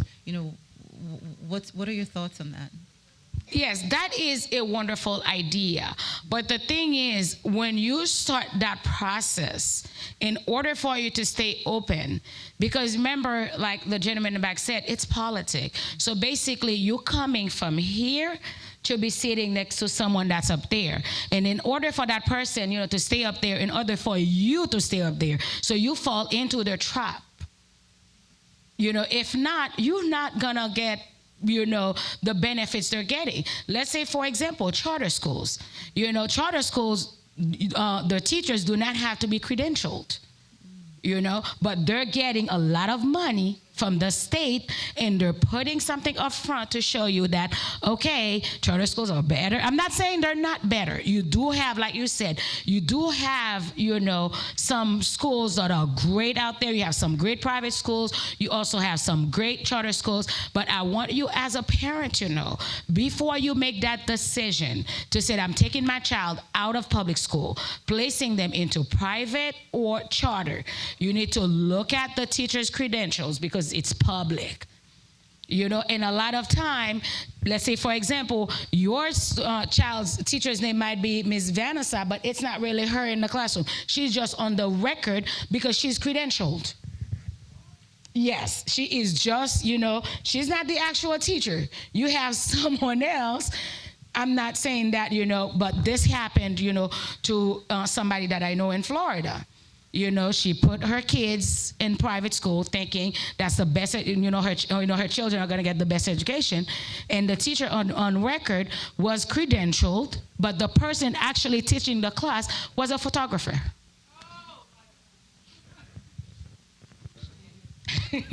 Yes.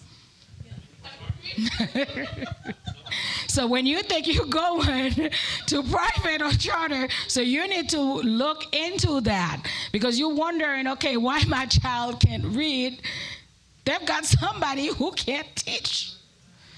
Hold on, I have someone in the back first. Go ahead. Okay, I just wanted to commend you for what you're doing for the kids. I'm also a teacher, been teaching for 22 years. One of the things I always think about is the fact that in this country, as long as we have different treatment for different group of people, education will go down. If you look at the countries where the education is on the top, the citizens are seen as the citizens of this country, not black or white. You can take the example of Finland or some of the European countries where education is valued. Even in some Asian countries where they push the kids very hard, the teachers are seen as contributors, as people who are valuable. But here, you have different treatment for different group of people. In other words, if I put money in education, I'm gonna serve the black kids because they're part of it as well. But since I don't want to help them, let me treat the teachers as nothing. Let me let the school go down so they do not benefit from what we have as a country. There is no reason our education is so bad, except that we don't see all of us as part of the same country. Because look, if you invest in my child, he is from this country, he's gonna live in this country, he will contribute in that country.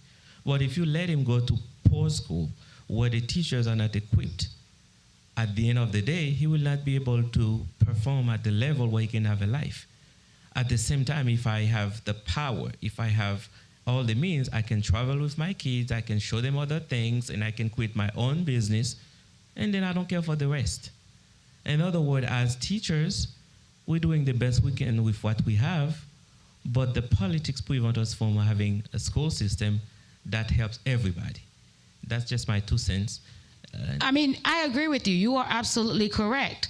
And a lot of schools that we have, in the needy neighborhood, they do not invest money in them. And that's what the problem is. Now, you think that, let's say, for example, if you live in an affluent neighborhood, right, then you see that your schools, they'll do activities all the time. You see a lot of money flowing in, and they're telling you, oh, the parents are contributing. I'm not saying that the parents do not contribute. They do contribute, but a lot of money comes, from other people lobbying for that area.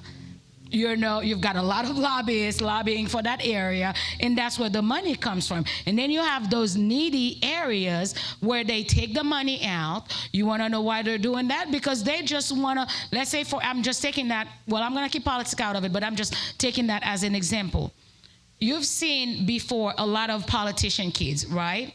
When they open their mouth, you're asking yourself, where did that person go to school? Who was their teacher? Don't tell me that you have not seen that. A lot of politician kids, a lot of politicians themselves, right? And then you hearing that, oh, they went to such private school, they went to this school, they went to that school. Trust me, they just passed them because it's money. It's all about keeping, making that money. They just passed them because they opened their mouth, and you thinking, what is going on? You've never, seen that. You're thinking, what happened? Did that person, really went to school for what they're talking about? Because they just passed them. And in order for them, to keep one group on top and the other group on the bottom, they don't invest into your school, into your local school, into your public schools. Go ahead.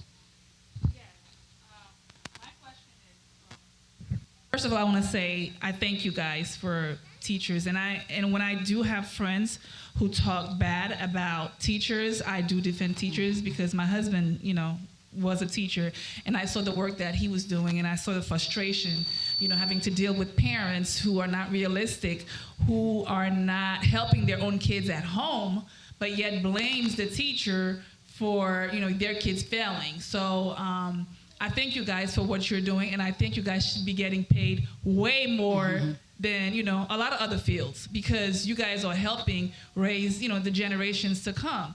So regarding private school, I know a friend who had, their kid in private school, and, paying big bucks, sending them to private school because you want them to have the best education. But like you said, they did not have the resources like public school have, because public schools, I think, more money is, whatever, however it works. But now they pull their kids out of private school and put them in public school. They could not maintain. Yes. They were below level. Mm-hmm. The test that they have to take in public school, private schools don't have to take it. I guess some of them do not have to take it.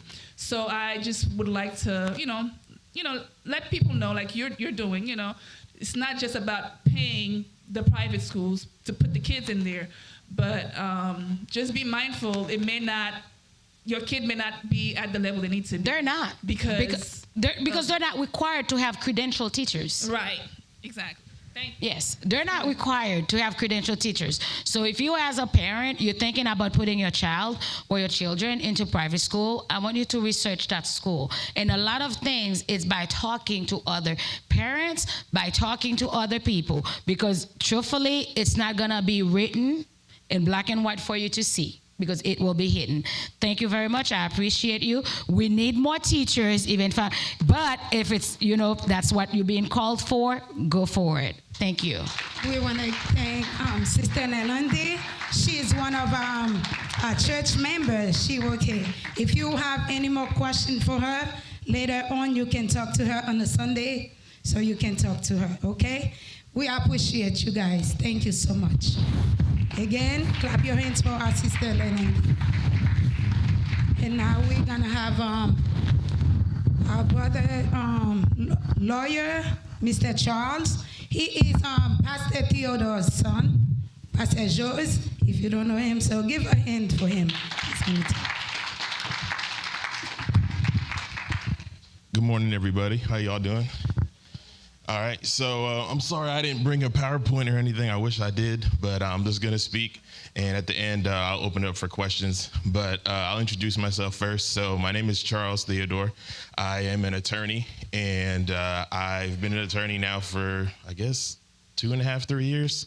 I'm from New York. I was born and raised in New York, came to Atlanta, or I guess you say Marietta, when I was 15, and I'm not going to spare you all the details, but basically, undergrad, I went to Georgia State University. I got a bachelor's in political science, and then I applied to law school after that at Georgia State University, and I got my JD, Juris Doctorate, in 20, I guess 17 or 2019, can't remember now, it's been a while. And then I took the bar that same year and I passed the bar. So I guess what I'll start with is by saying that, does anyone know what a master key is? Has anyone ever, like a key, like a master key? You know what a master key does? It opens all the doors. So my dad used to say that to me all the time when I was kind of trying to figure out what I wanted to do, what I wanted to be. I had the dreams of I want to be Kobe, I want to play basketball. That wasn't going to happen. But I always loved to read. I always loved to write. I love reading books, and I like to do critical thinking. So my dad would always say, law is a master key.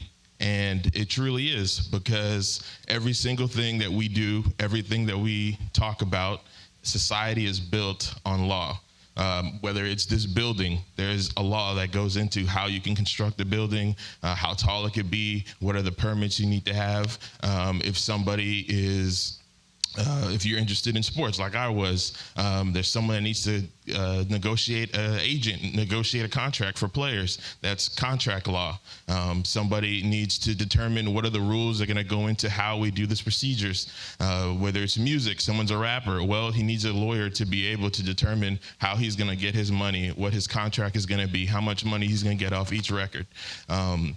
Everything is based off of law. So the law is the ultimate master key. No matter what it is that you're interested in, whatever topic you like to read about or you like to do, there is a law that surrounds it. And if you go into law school and become a lawyer, you can make yourself into that specific part of the field, or you could, do everything. So what I'll start with is kind of describing why I went into law. And then after that, I'll kind of broadly talk about like what do you need to do to go into law school, things of that nature. So for me, I'll start with a verse. obviously, like she said, my dad's a pastor, so I've grown up in church all my life. But as I got older, it became my foundation, my faith, not just what my parents put into me. So the verse I'll start with is Hosea chapter 4, verse 6. And this verse is kind of what inspired me to go into law school. And basically what it says is, for lack of knowledge, my people perish. And as somebody who grew up with, obviously my parents are first generation. They were born in Haiti. My grandfather came over, my grandfather and my grandmother on both sides came over from Haiti. And I'm grateful for all they did for us, the foundation that they built for us. But, they did jobs like that they could do. My grandfather was a custodian. My grandmother cleaned white people's houses. My grandmother on my other side, she did the same thing. And the thing that I learned growing up in my community was that it really was for lack of knowledge that our people would perish, because there's a lot of things that we didn't know, that we weren't aware of, and the system would take advantage of us. Or sometimes we couldn't take advantage of the different opportunities that we have because we didn't understand it or we didn't know it. And so for me coming up, as I saw all those things and realized what can I do to make a difference in the lives of people who I've grown around, the communities that I've been in. And something that this famous basketball player, Dikembe Mutombo, used to say is, how can I send the elevator back down? I took the elevator up, how can I send it back down for the people that I came from? So for me, what that inspired me to do is I realized that law was what I wanted to do, because law teaches you how to think.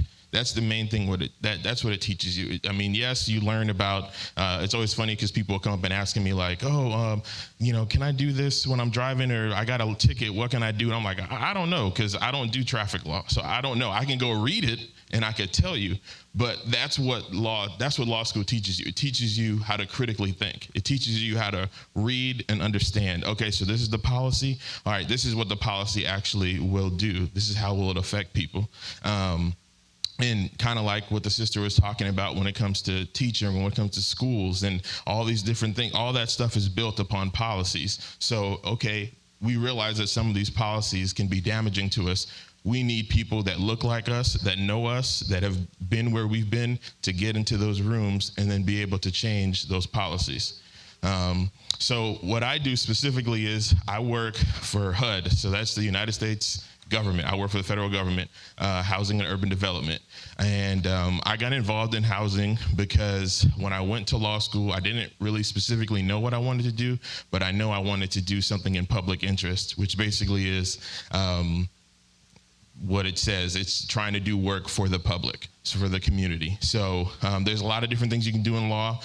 Some people go into private. They work for huge, large law firms where they would represent large corporations, which I'm not hating on that. That's great. I just knew that wasn't for me. I didn't want to do that.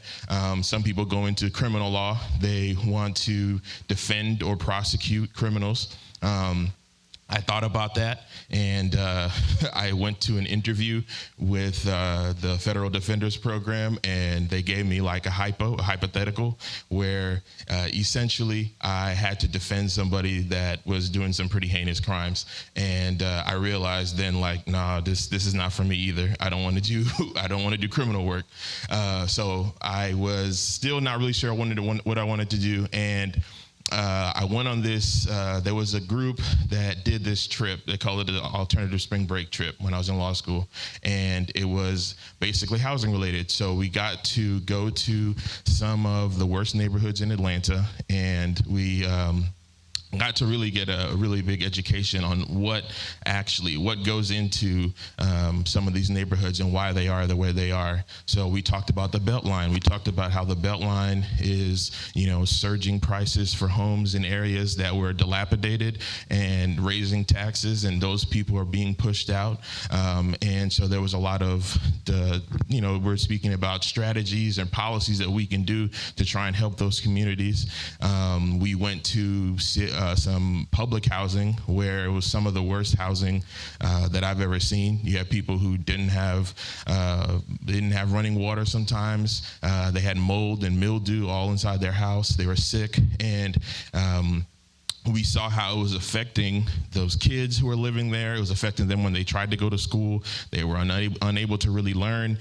So it was, when I saw that, I realized, like, okay, housing is like a foundation for all of us. We all need to go home. We all need to go somewhere where we could have peace, somewhere where we know we can lay our head down and wake up and be able to go out and do our day. So that's kind of what inspired me to get into housing. And I started mediating at the Fulton County Court. So that was like a program where I learned how to mediate people who were being evicted. So I would go into these little small rooms, and it would be me, and it would be the lawyer for the housing provider, and then it would be the person that they're trying to evict. And my job was basically to sit there and try to come to an agreement, help these two parties come to an agreement. Sometimes it would be to let this person not be evicted, or it would be whatever it is that I could do to try and get them to come to an agreement so they wouldn't have to go in front of the judge. So as I was doing that, that kind of taught me how to be able to command a room, how to be able to speak to both parties, how to be able to basically resolve issues. So and be able to do so, not allowing the emotions to take control of me, because everyone in there is emotional. Everybody in there has their piece that they think they're right. So how can I come in here? How can I help you determine what it is that you want and what it is that you want, and help bring us to where we need to go instead of staying in the past, because most people want to stay in the past. So that was one thing that I got to do. And once I did that, that kind of brought me into HUD, where I got to do an interview with the department, with the Office of Fair Housing and Equal Opportunity. So that's actually where I work now. I started interning there when I was in my third year of law school. On my summer of my second year, they offered me a job, and I basically worked there while I was still in law school all the way through till this day.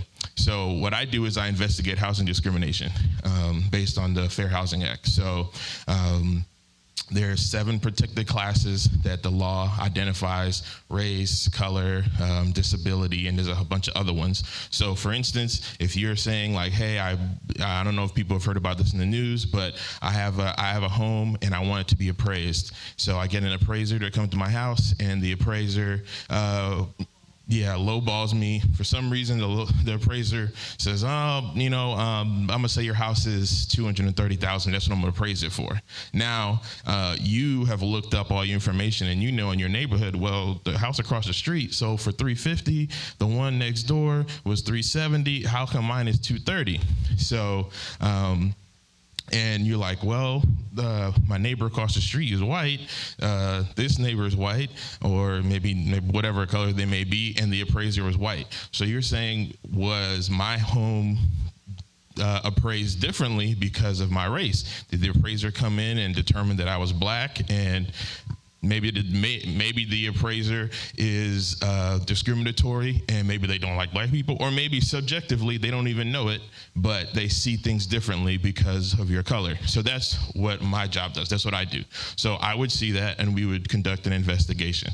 So an investigation would be, we would, because they're under the Fair Housing Act. So the way that the law works is, because they're a housing provider, or because of they're an appraiser, or whatever the case may be, the law gives us the ability to be able to investigate them. So now we would go there, we would take pictures, we would interview all the parties, we would get documents, we would get comparative information, and this is over a course of months. And then after that, I would write up a determination based on what I found. So I would say, okay, based upon what the law is, you violated this, and I would write, sorry, you have a question? Give me 1 second, I'm just gonna finish. So basically I would write up the determination, and then based on that, the case could we could help the party settle the case. We call that conciliation, where we would write up the agreement and we would help the parties settle it. So it doesn't have to go to court, or if they're unable to settle it, then it can go all the way to federal court. But I'll let you go ahead and ask your question. When should someone contact an attorney when that happened? Is it right when it's going? Okay, here's the thing. When we sold our home, that was a couple of years ago. Now, we were told by the realtor to take out any pictures that shows that we're black. Yes. Here in Georgia, in Paulding County. Yes. So, if, let's say, for example, someone is going through it right now, okay, then the realtor tell them, okay, you need to take out, those pictures because you're black, because you want to keep, I understand that, keeping the house neutral. That I understand, because when you have, your favorite thing, this and that, it tends to make it personal. So that person cannot see themselves in someone else's personal space. That part I understand. But what you're saying, let's say, for example, a realtor approached you and said, okay, go ahead and take out, everything that shows that you're black, and because I've had that happen to me, but I wish I knew you. I've heard about you before, because what do you do in that moment? Would you contact an attorney? Well, so what I would do, first of all, what I am is I'm a neutral third party. So technically you wouldn't contact me, because you can contact my office, but what I'm going to do is investigate your allegations. So I'm not technically working for you, and I'm not working for the other party. I'm working for the government, making a determination if you've been discriminated against. Now, in your scenario, it's a little bit different. So if the realtor told you that, now I probably wouldn't, if I was a realtor, I wouldn't say that, but I get why she was telling that, because I think in that instance, the realtor was actually trying to kind of help, in the sense of like, because the appraiser is the person who is actually making the determination of how much your house is worth, not the realtor. So the realtor was really telling you that so that way you can avoid having this potential issue come up. So the realtor maybe the realtor just knows, hey, I tell everybody this, take out everything in your house that's identifiable, that can identify you. So that way, if there is an appraiser who comes in who is discriminatory, they wouldn't be able to know who you are, and you have a better chance of having a fair and similar price as what everyone else would. Yeah, that's it. That's a deep problem.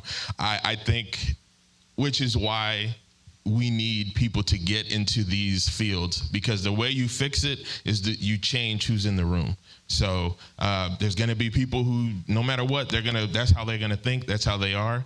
And a lot of times, I know sometimes we talk about people who are overtly discriminatory, but a lot of things that happen is subjective. It's because people don't know that they have these thoughts, they have these feelings.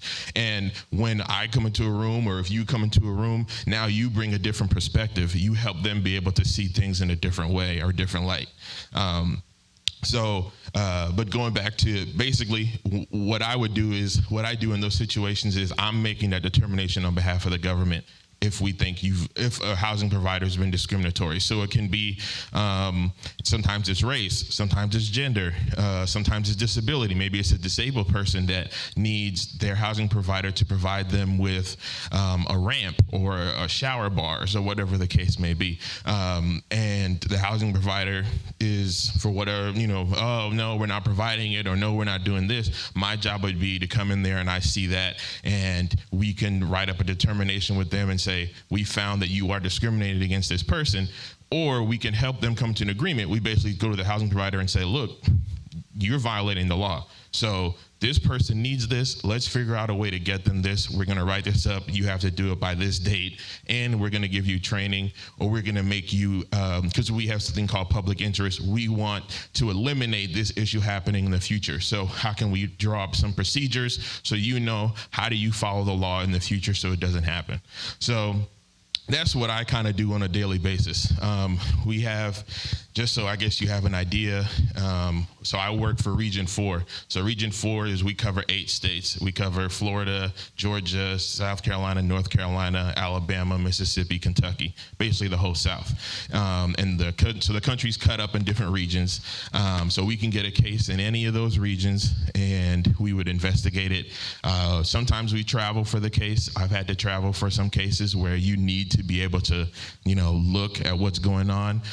You interview witnesses, things of that nature. So I've gone and knocked on doors, random people, say, confidentially, what do you think is happening?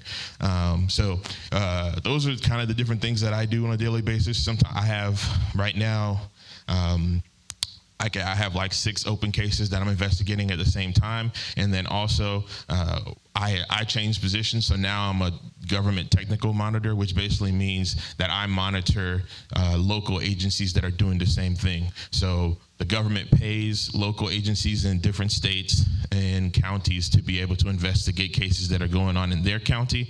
So now I monitor them. I look at their cases. I determine if they're doing the right thing that they should be doing. I help them if they are stuck or they need some help in determining what to do next. So I monitor them, and then I also investigate cases of my own. And so it's always interesting. I'm talking to different people every day.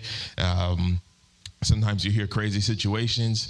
I would say the craziest case I've had so far, which actually is still going on, has been going on for like 2 years. There was a woman in basically a housing agency that would help people that came from domestic abuse and things of that nature. And she was being assaulted in that place by a cook, and the housing provider wasn't doing anything about it. So we were investigating that, and we found that there are other victims. And so it's been a pretty long case. It's still open. It's not even closed yet. But that just goes to show you like how much goes into some of these cases. And they could be really important because they're helping people who don't know who to go to, who to turn for help. And that's basically what our place is.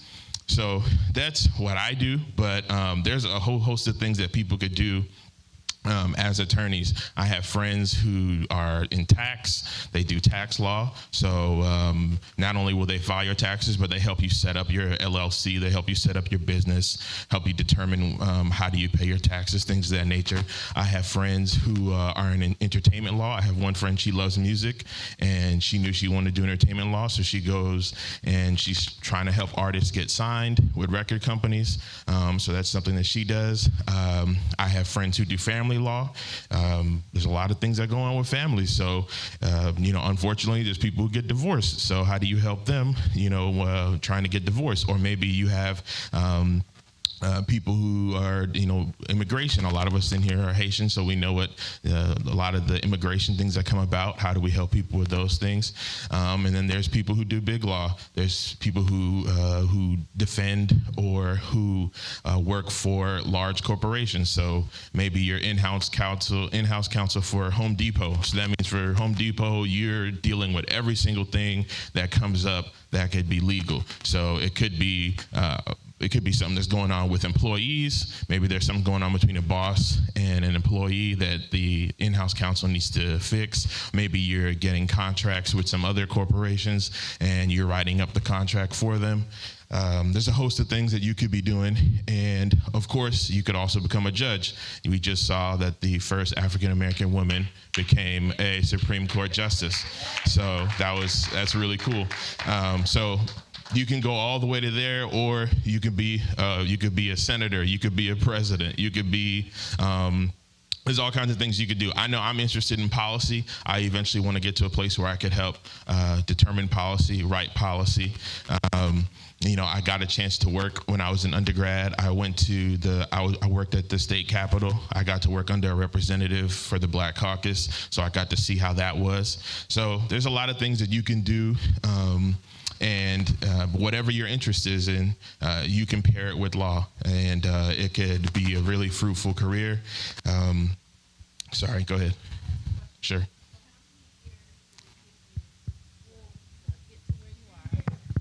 Oh, 2 questions. How many years did it take you to get to where you were? Mm-hmm. And then how much money do you make? Sure. Okay, so it all.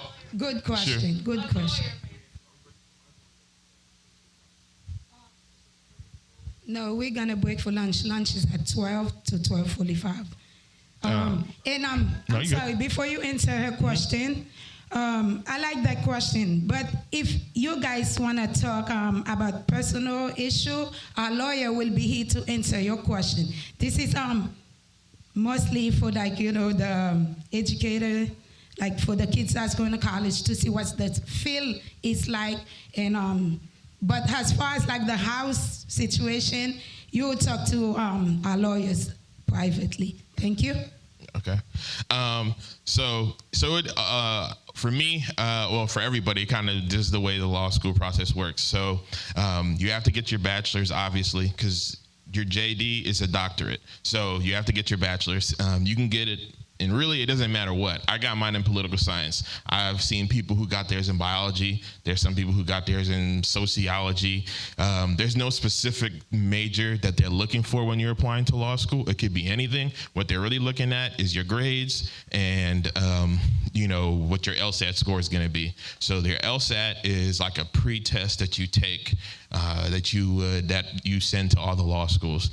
So that test, it's almost kind of like the SAT, but you don't really study for it. You can study for it, but it's not like you can just study a fact and then memorize it. It's not a memorization test. It's really a test that to test how you think. So once you get that score, depending on what your score is and depending on what your GPA is from undergrad, that kind of determines what law schools could be available to you. So obviously, the higher your GPA and the better your LSAT score, the better law school you can go to. But the good thing is, with law schools now, there's so many, and there are a lot of really great law schools where you'll get a great education and for a good price. So for Georgia State is now a top 70 law school in the nation, and I think I have to go back and look, but it was probably like, I think at the most 30,000 a year, which is really good for law school. You got some of them, you got undergrads who are more expensive than that. So I got a lot of help to be able to go to law school. I was able to take out loans, and sometimes you get scholarships, things of that nature. So Georgia State's a real good school to go to.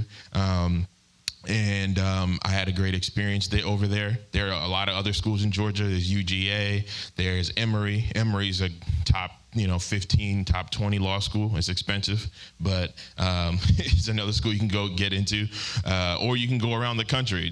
I applied to others. The University of Alabama actually is a really good law school, Florida, and sometimes it depends on if you know what you want to go into. Some of them have specialties, like University of Florida is really great for tax law. Maybe you really want to get into a courtroom. Maybe you want to be a prosecutor or something like that. So there's some other law schools that have really good, what they'll call STLA programs or mock trial programs. So maybe you want to go there. So that process, once you get into law school, is 3 years, which isn't bad. I mean, I'm not going to lie to you and tell you it's a tough experience when you're in there. They're going to challenge you. You're going to read a lot. You're going to have a lot of work to do. It's different because you don't take tests in the middle of school. You take all your tests are finals. Everything's a final. So your whole grade is one test. And so that's a lot of pressure. And it's a lot of subject material that they could be testing you on. And it's not memorization. So even if you're a person who can memorize, they're not asking you what happened in this case. They're giving you a hypothetical, so we call them hypos. They're giving you a hypo, and they want you to be able to take what you learned and then apply it to this hypothetical. So you really need to understand what it is that court case or that precedent stated, so you can be able to apply it to this situation. Because no one situation is the same. If someone comes into your office, they're bringing a whole new situation to you. So you need to be able to know what their situation is and apply the law to their situation. They're going to push you. They're going to challenge you. So it's for a lot of people, it's an emotional experience, spiritual, everything. It ain't easy. Like I remember, I had a class. It was my very first year contracts, and we had a professor he was extremely intimidating, and he would walk in the room. So it's like we'd have like 100 people in class. He'd walk in. you would hear a pin drop. Nobody would say anything, and he wouldn't even say hello or anything like that. He would just start with the class, and he wouldn't. So they do something called a Socratic method, where you don't raise your hand to be able to ask a question. They're gonna ask you. So he'll just be like, he's like, get up, and I'm just gonna question you for 15 minutes based off what the reading was that I assigned, and you better be ready. That's it. Like, and you can't be like, I didn't read, because if you didn't read it with him, he's gonna pick on you every day. You don't want to get picked on every day. So you just gotta come prepared, and you kind of lose your. I remember I was kind of like, sometimes you may be embarrassed, or you're a little nervous, or you're scared, or whatever. You got to lose all that, because they're going to come and they're going to challenge you every day. But once you have been in it for a while, you realize, like, I can do this. I'm capable of this. I have the ability to do this. And yes, I'm speaking to a room full of people who are people of color. There's not many of us in the room. So sometimes you worry, like, man, these kids came from whatever school, their parents were lawyers, their parents were this, their parents were that. My parents weren't any of those things. But you realize that you're just as capable as they are. And if you put in the work, you can go anywhere that they can go. She wants to know how much money you make. Sure. So it depends on what kind of industry you want to go into. I went into public interest. So public interest, you ain't gonna make as much money. So right now I make pretty much about 85, and in a year, hopefully I can get myself up to, in the government, in the federal government, you can get yourself up probably to about 100. And then after that, that's pretty much where you're going to be at for the highest positions. So they do it by grade in the federal government. So this grade starts all the way like at 7, and you can get all the way to like a 14, 15. Right now I'm a grade 12. And then once you get into grade 13s or 14s, those are all like supervisory or leadership positions. So I've been working there about 3 years. I hope to be able to be in one of those positions, in the next 2-3 years. If you want to go into big law is where you're going to make the most money. So I have friends who are in big law. You come right out of law school, you're going to be making 6 figures. But you are going to be working for your 6 figures. So you're not working 40-hour weeks. You're going to be working 80, 90, whatever it takes for you to get it done. That's what you're going to be working. So it depends on what work-life balance you want. I have a really good work-life balance since I work for the federal government. It's 8 hours a day, 40 hours a week. You can't do work on the weekend. And you got great benefits. You got the best benefits you could have. So I was cool with that work-life balance. And for me, I wanted to do something where I felt like I was doing something directly for the community or working with the community. So that's what was important to me. But if you looking to get into it for the money, you can go big law. Now, big law, you're going to have your grades are going to have to be top of the, like, you're going to have to be top 5% of your class to get into big law, if I'm being honest. Go ahead. Oh, sorry.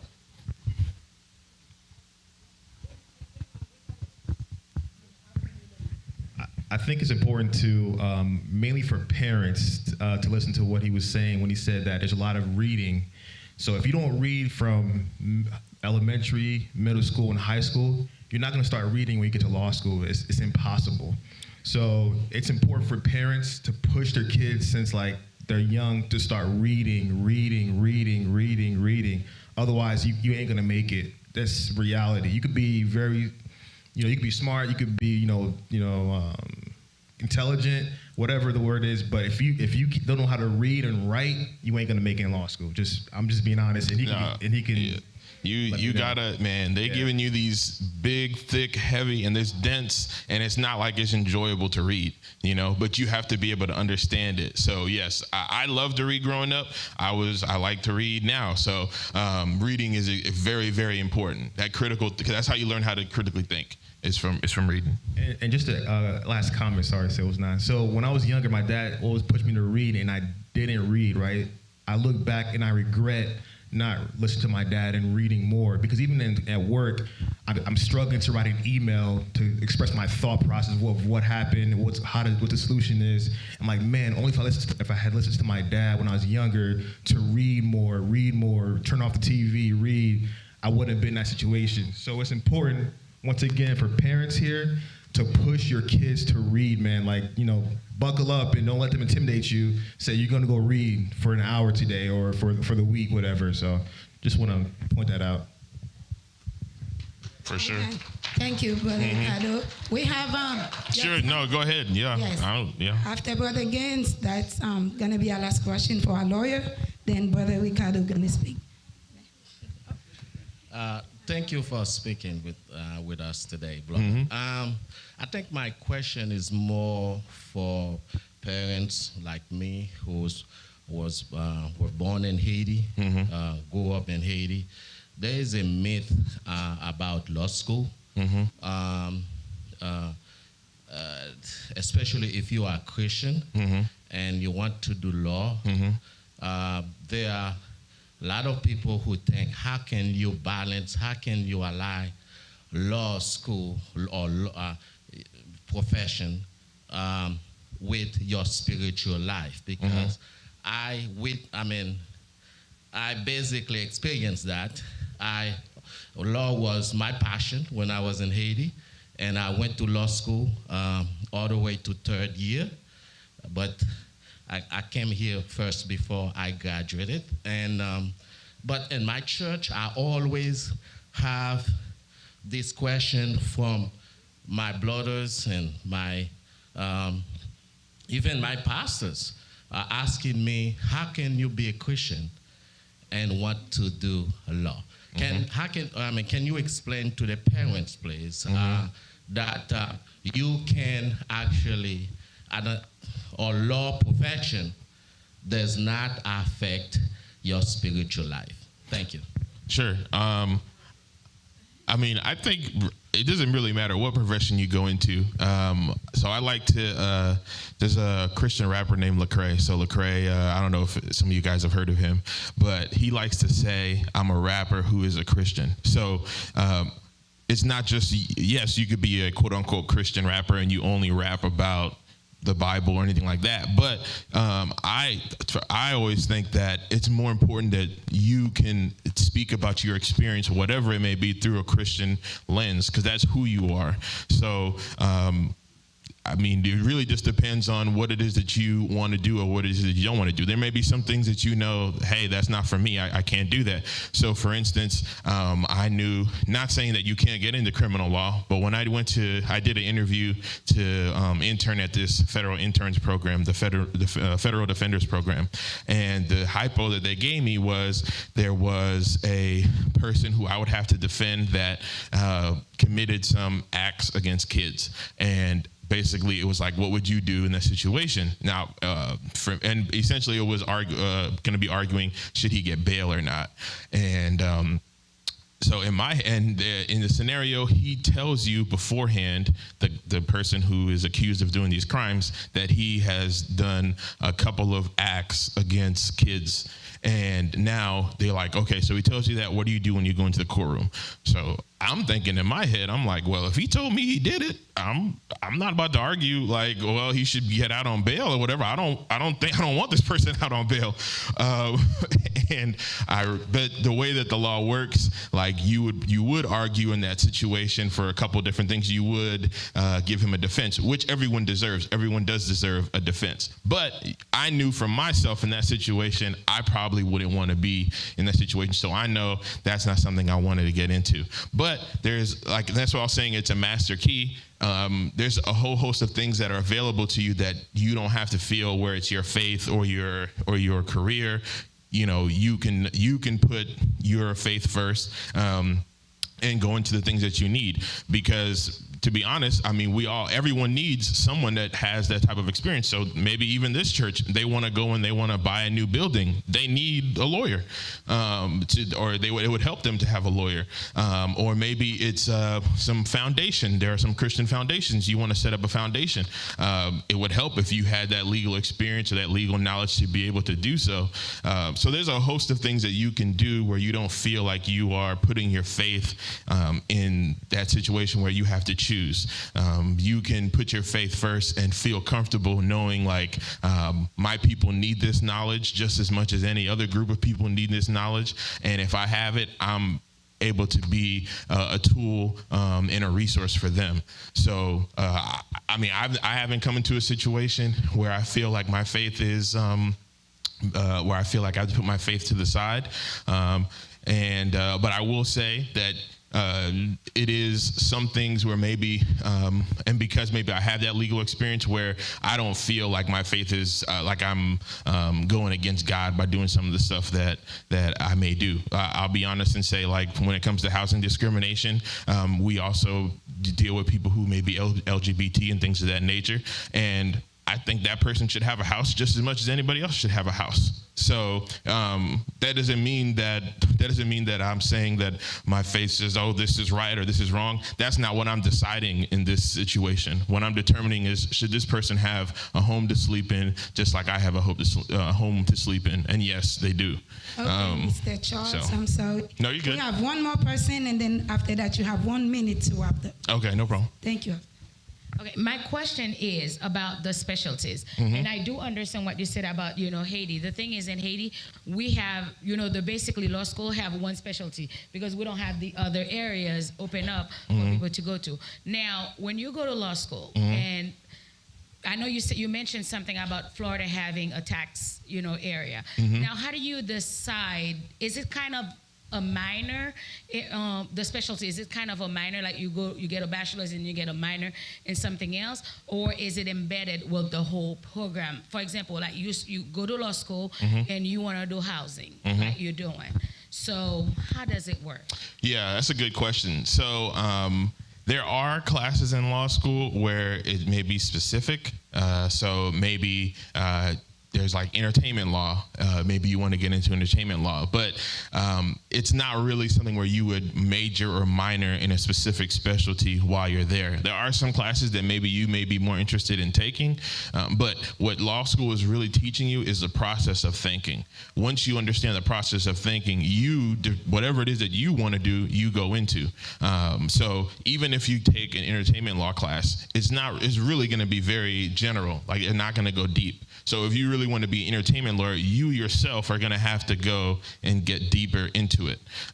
It's not going to be like they're going to teach you everything that you need to know about that specific topic. They're just kind of giving you a broad overview, and then from there, you decide what you want to get into. So some people may take classes that are more about the bar, because the bar is going to have, kind of some of the topics that are going to be in the bar, and you may not be interested in them, but that's what they're going to test you about. So you might want to take classes that kind of are more bar related, or maybe you want to take classes that you're more interested in or you think you want to go into. So maybe you kind of cater your law school experience and classes based upon what you want to go into, but they're not going to tell you what to do. You kind of just decide.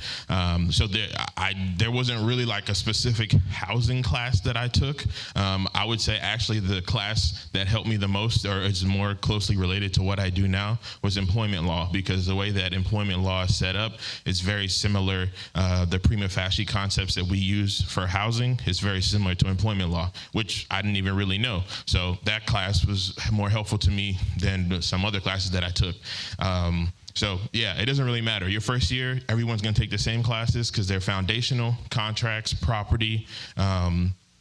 Those are like the foundational courses that you're going to take, because law kind of comes from those. But after that, you just kind of do whatever it is that you're interested in. So with that being said, like I said before, I feel like law is a master key. Whatever it is that you are interested in or you like to do, you can be sure that there is laws or that being a lawyer would be able to help you in that situation. So if you're interested in engineering, you're interested in medicine, you could pair it with law and be able to do a host of things with it. Lastly, for all of us, like I said, for me, what inspired me was that law gives you knowledge that you can bring back to people who may not have that knowledge. And that's something that we can all do. Coming from where we come from, I know that that'd be inspiring for them. And if there's any books that anybody's interested in reading, one of my favorite books that really helped me was a book called Just Mercy by Brian Stevenson. So if anyone's interested in just finding out more about law or some of the things that you can do with law, Just Mercy is a great book, and it's very inspirational. So that'll be the last thing I'll say. Thank you, everybody. Thank you very much, Brother Charles. God bless you. And then I hope you guys learned a lot. And if you have a question for him, you can see him back there, and then he will answer your question. And now we have our brother Ricardo coming up. He is going to introduce himself. Then after that, we're going to take our lunch break. Then when we come back, we'll have another lawyer back there. And also the rest of our people are going to be speaking. Thank you. I have a question for the group here. Who's in, raise your hand if you're in like middle school. I just want to see middle school. How about high school? Who's high school? And elementary? Okay, just want to get an idea of what I'm working with here. Okay, so thank you guys for joining this morning. Ade, you messed me up, but you went first. She killed my whole presentation, so I'll run through it, try to make it interesting to you guys. But yeah, so I put a quote from my favorite motivational speaker, Eric Thomas. It says, "On the other side of pain is success." So pain meaning the process of going through engineering school in the industry is a lot of pain, a lot of grind, but if you can push through it, there's success on the other side of that. So quick, name's Ricardo for those of you who don't know me or don't attend Mount Olive Church of God. Graduated back in 2012 at NJIT with a mechanical engineering degree. And also I've worked in a couple of different industries, food, tire and rubber. What else? I also have a master's in business administration. I have an engineering license in the state of New Jersey. I should have it here as well, but I've been kind of slacking on that. But my plan for this year is that to be licensed in Jersey, also in Georgia as well, as a professional engineer. So you guys have a good idea of what engineering is. Essentially using math and science to solve problems, come up with solutions to everyday problems, right? And it could be in any industry, food, it could be pharma, medicine, structural, anything, right? Everywhere you look, like Ade mentioned earlier, this is engineering. The building you're in, the car you're driving, everything. And she's industrial. Like I said, I'm mechanical. There's a whole bunch of electrical, civil, aerospace. So we'll run through that. So the great thing about being an engineer, right? So if you guys, like electric cars like Tesla, Amazon, as you can see here, I put a picture of a robot. So if you go to one of their warehouses, you'll see robots doing things that people could be doing. Google. So work for cool, great companies, travel for free. Yoli knows, she can tell you, I traveled a lot for work and for free, right? Plane, food, hotel, car, everything's free. You just go do what you got to do and then come back, but free travel. That's one of the perks of traveling as an engineer. You're always learning new things, new ideas. Yeah, so that's pretty much it there. So I'll keep going. As I mentioned, as Dave mentioned also earlier regarding engineering, we have a heart pump, right? So engineers design heart pump. When I was in college, I did an internship where we were designing a heart pump for people with bad hearts, right? So structural analysis, prosthetics. So people who don't have limbs, you have biomedical engineers designing prosthetics for those people who are missing limbs. Structural analysis up top here, essentially using computer design to design a building or a structure. That's the top left. So where have I worked, right? So I've worked, when I first graduated from college, I worked for Goodyear, North Carolina. It's a tire company. That's where they actually make the tire, like that's where they manufacture the tire. One of the most complex processes you'll ever see is tire manufacturing, how to make a tire. I worked for Mars Wrigley, and then currently I work for HelloFresh. So currently, what do I do? So I'm an engineering project manager at HelloFresh. I had a quick video I was going to show you guys. Hopefully, let me see if I can share my sound. Bear with me.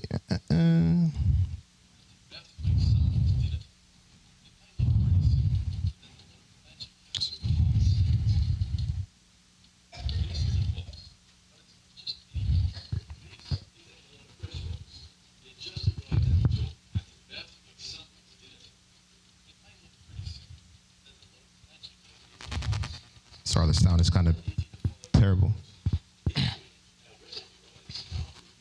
So HelloFresh, what they do is, let's say Yoli goes online. She says, I want to buy a meal for the week. She'll go online. She'll pick the meal, and then HelloFresh receives the order.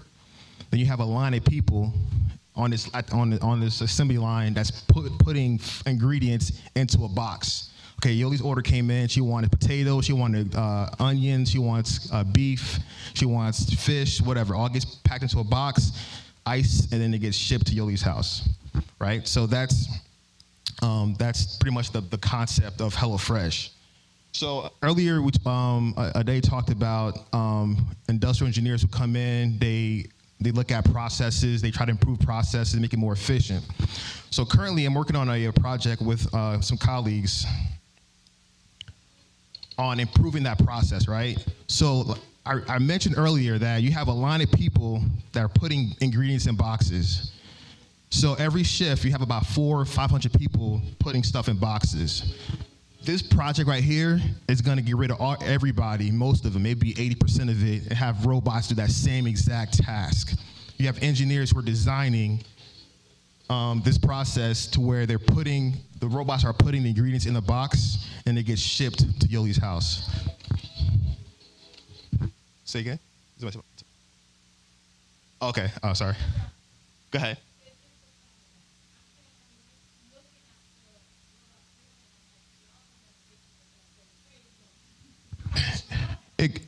Exactly. So she had mentioned earlier that they come up with an idea and then they'll develop a process. So once the process is implemented and they're producing, she mentioned 1 million bottles of water a day. Over time, the bosses are going to say, how do we make this process more efficient? How do we improve this process to reduce labor, cost? At the end of the day, it's cost. You cost the company money. Everybody here costs the company money, and they want to pull the cost out of that process, out of the business.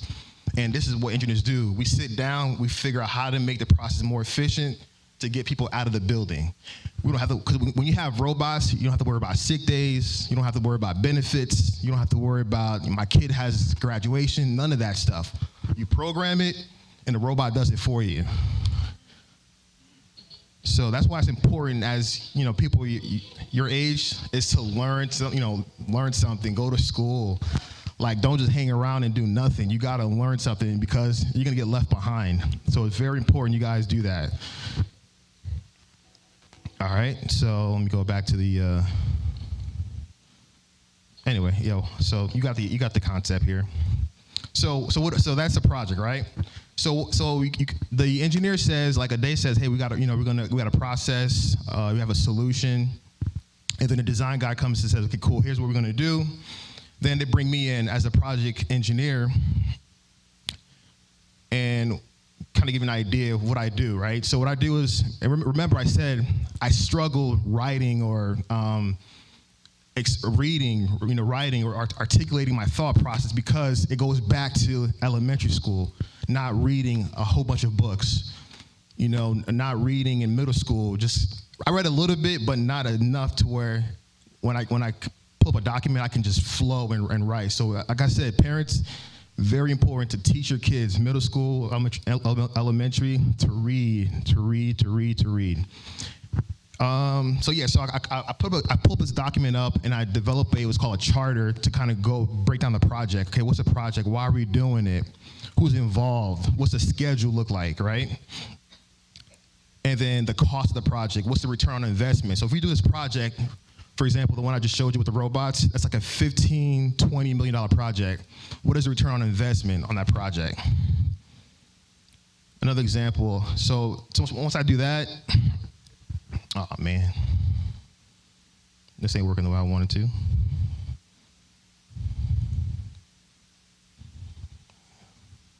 Bear with me, sorry about that.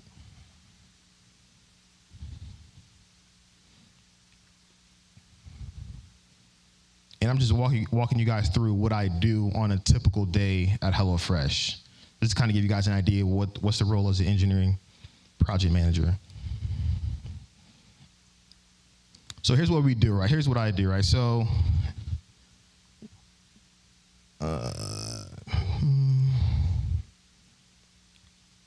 right. All right. So what you're looking at here is like a Gantt chart.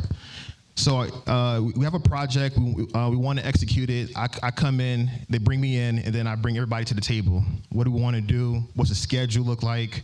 Who's involved? What feedback do we need? And you develop a detailed project of what's going to happen, when is it going to happen, and you keep everybody in the loop. That's very difficult, by the way. It's harder than it sounds. And then once a project is complete, a big thing that they want to know is, was the project successful? How do you know the project is successful? And what we do is, on top of that, and I'm going quick here.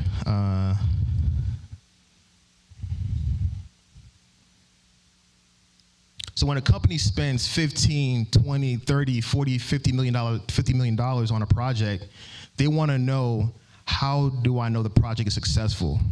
So during the project phase, you develop what's called metrics. Okay, how do you gauge success? How do you know that it was successful? So for a lawyer, you know you're successful because if you won the case, right? For a medical person, you know you're successful because the person is healed. So for an engineering, you gauge success through metrics, right? How many did we produce? There was a loss reduced. How do we know that? And you look at metrics to determine that once a project is complete. So I'll keep going. So that's kind of a rough idea of what I do on a day-to-day at HelloFresh. Implement a project, develop the project, implement it, and then track it through completion once it's complete to determine was the project successful. All right, so question people may ask, what can you do with a engineering degree? You can go to law school with that. Some people might have friends who went to law school after getting an engineering degree and did IP, right, intellectual property. So when you hear about Apple or suing Samsung, whatever, those companies suing each other, you got engineers who are saying, they copied our design or vice versa. So you can go to law school, you can go to med school. I had a friend who went to med school after graduating with a biomedical engineering degree. You can go to business school, you can go into investment banking. I have friends who went to investment banking, Goldman Sachs, JP Morgan Chase. You can do real estate, you can do consulting, your own business, government, politics. I think the mayor of New York, Bloomberg, has an engineering degree, former mayor. Education, so IT, so it's endless what you could do with an engineering degree. Keep going. So, with that being said, middle school students, high school students specifically, when you're picking your classes, I would encourage you guys, if you're into engineering, to pick like physics. Don't pick the other electives. Like, I don't want to say anything to offend anybody. I have friends who took like sewing as an elective. I'm like, dude, what are you doing, man? Why are you picking sewing? You're in high school, you're about to graduate. Pick classes that are gonna matter. So when I was in high school, I picked physics. I picked electrical engineering, electronics class.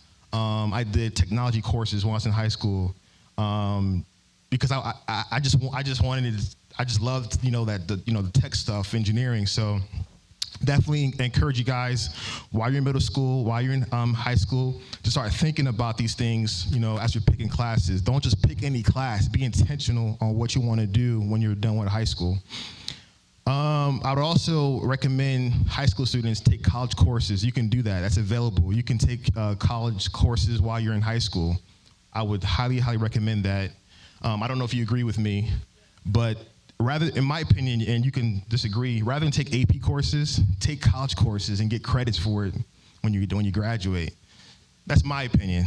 You can disagree, but definitely recommend taking college courses while you're in high school. Another thing, internships. Rather than work at, and there's nothing wrong with it, working at McDonald's or The Gap or whatever, go get an internship. Work for a company. They'll pay you. You can work as an intern in high school. Another thing I wish I knew when I was in high school, they have summer programs for high school students, right? So if you go online and Google like summer college programs at Gwinnett Technical College, UGA, Georgia Tech. They have programs available for you guys to take advantage of for high school students, middle school students. So please, I encourage you guys to do that. Parents specifically, look into that. So I remember when I was growing up, I would spend summers just watching TV. I watched you ever heard of Martin, the show Martin? I watched entire 5 seasons of Martin during the summer. Just wasted a whole summer. And just looking back at it with regret, you're like, man, I wasted so much time. So I would highly recommend you guys, summer vacation, don't stay in the house. Go to these summer programs, internships. If you like to teach yourself, go online, YouTube, Udemy. Ade talked about resume. One thing I would highly recommend you guys do high school is to develop like a LinkedIn page where you could build your resume on here. You can link with other people, networking.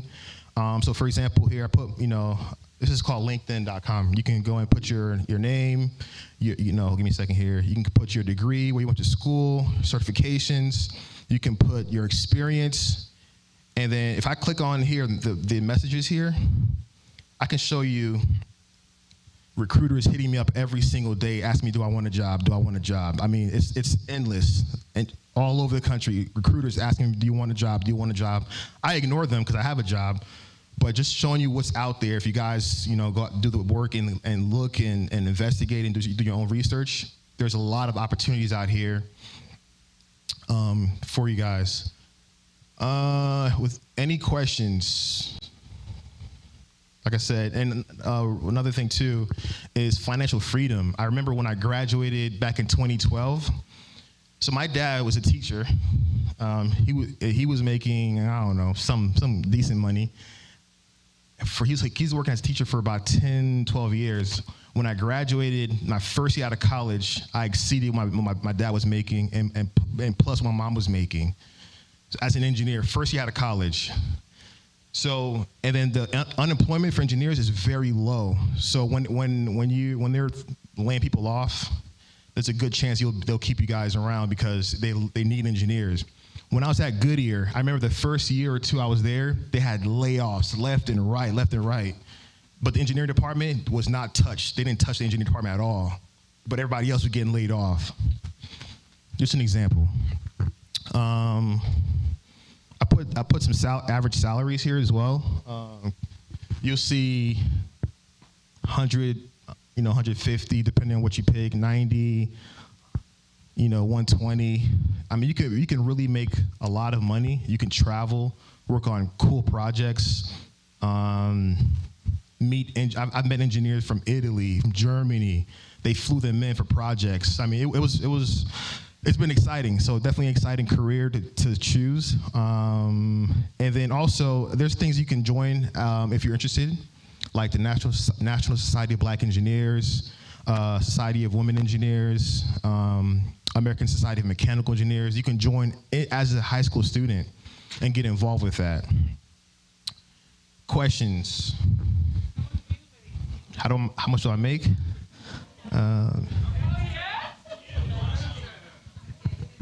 And here's the thing too, so a clue? It's not too bad. Here's the problem though, right? At the end of the day, you can make a lot of money, but you're gonna get taxed. They're gonna tax the heck out of you guys. So the best thing to do is, like she mentioned, start your own business. Yes. That's the best thing to do, and write everything off as you possibly can. So yeah, you make good money, but you're gonna get taxed. Just a little sidebar. So I have a question. So what made you go into engineering? How did you know you wanted to be an engineer? I didn't know I wanted to be an engineer, actually. So when I was younger, I was, let me get a quick story. So my dad came home one day because the toilet upstairs was messed up. I don't know. I don't even know why he bought the toilet, but he brought our toilet home and he put it from Home Depot. He put it down and said, Ricardo, when you get a chance, I need you to help me put the toilet upstairs. And then he walks away. I said, okay. I took it, brought it upstairs. Within, I don't know, an hour or two, it was done. I said, Dad, don't worry about it. What do you mean? I said, it's done. You did it? I said, it's done. My mom would bring home like furniture, and I said, Mom, I got it. Go sit down. Put it together. My dad brought a computer when I was in like middle school. I would go to the computer and delete files and move files around and go to how the computer boots up and change settings just to see what happens. I was so curious. I just want to see what happens if I move this file to another location. Does it impact the computer? What does it do to the computer when I do that? So I was always learning something. When I was in high school, like I said before, I was taking courses in like electronics, and I had no idea about engineering. I was just doing it it just gravitated towards it. And then when I went to college, I said, Dad, I want to be a bio major, pre-med. My dad said, no, you're not doing that. You're gonna do engineering. That's it. I said, okay, fine, I'll do it. And that was it. And that's how I became an engineer. Yeah, that was it.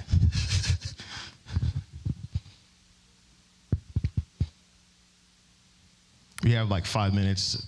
Okay. Yeah, I'm going back to the robots again. Sure. Now, would you agree that at the rate that the world is going right now, so eventually using both of your skills, that the low-skilled workers will be eliminated?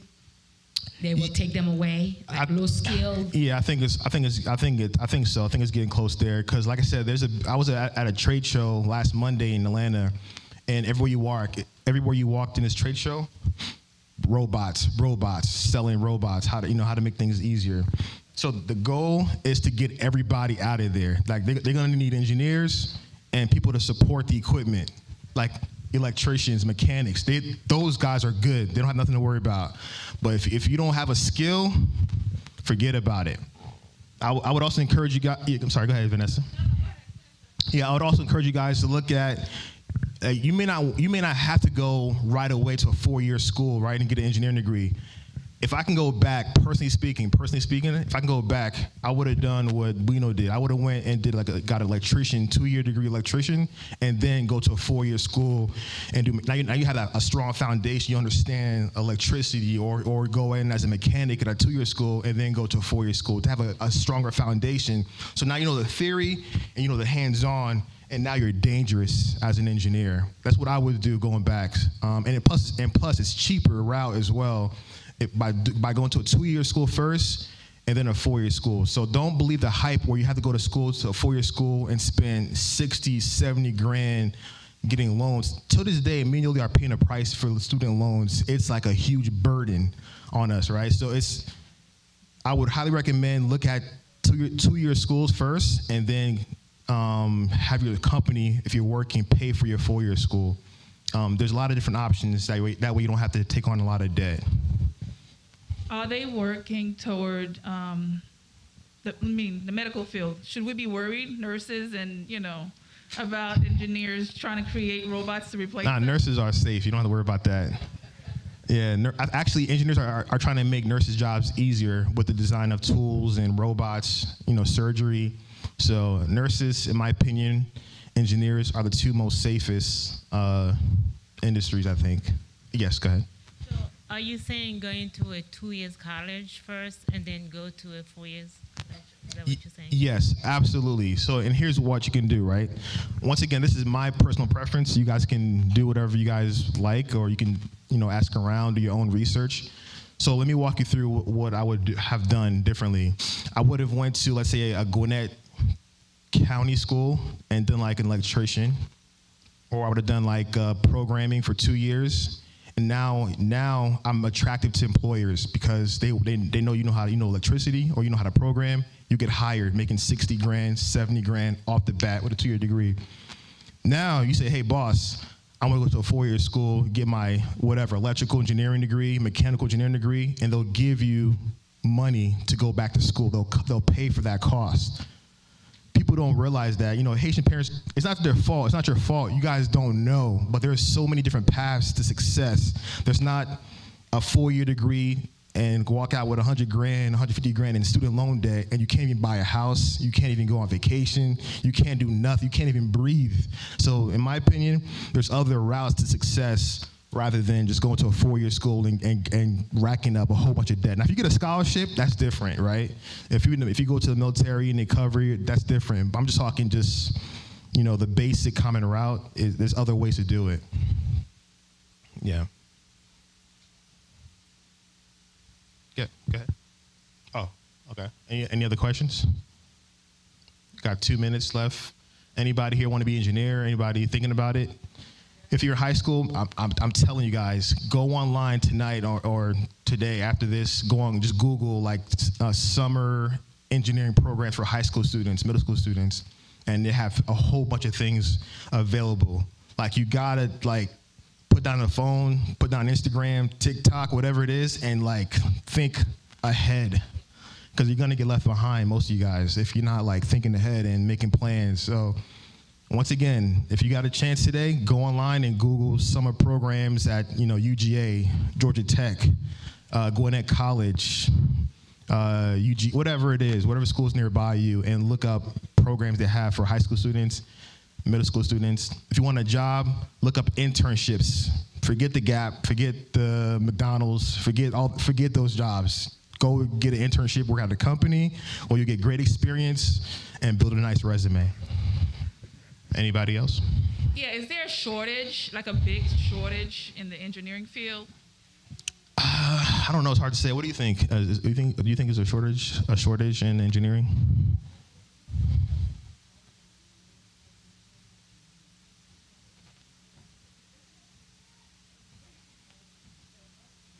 Mm-hmm.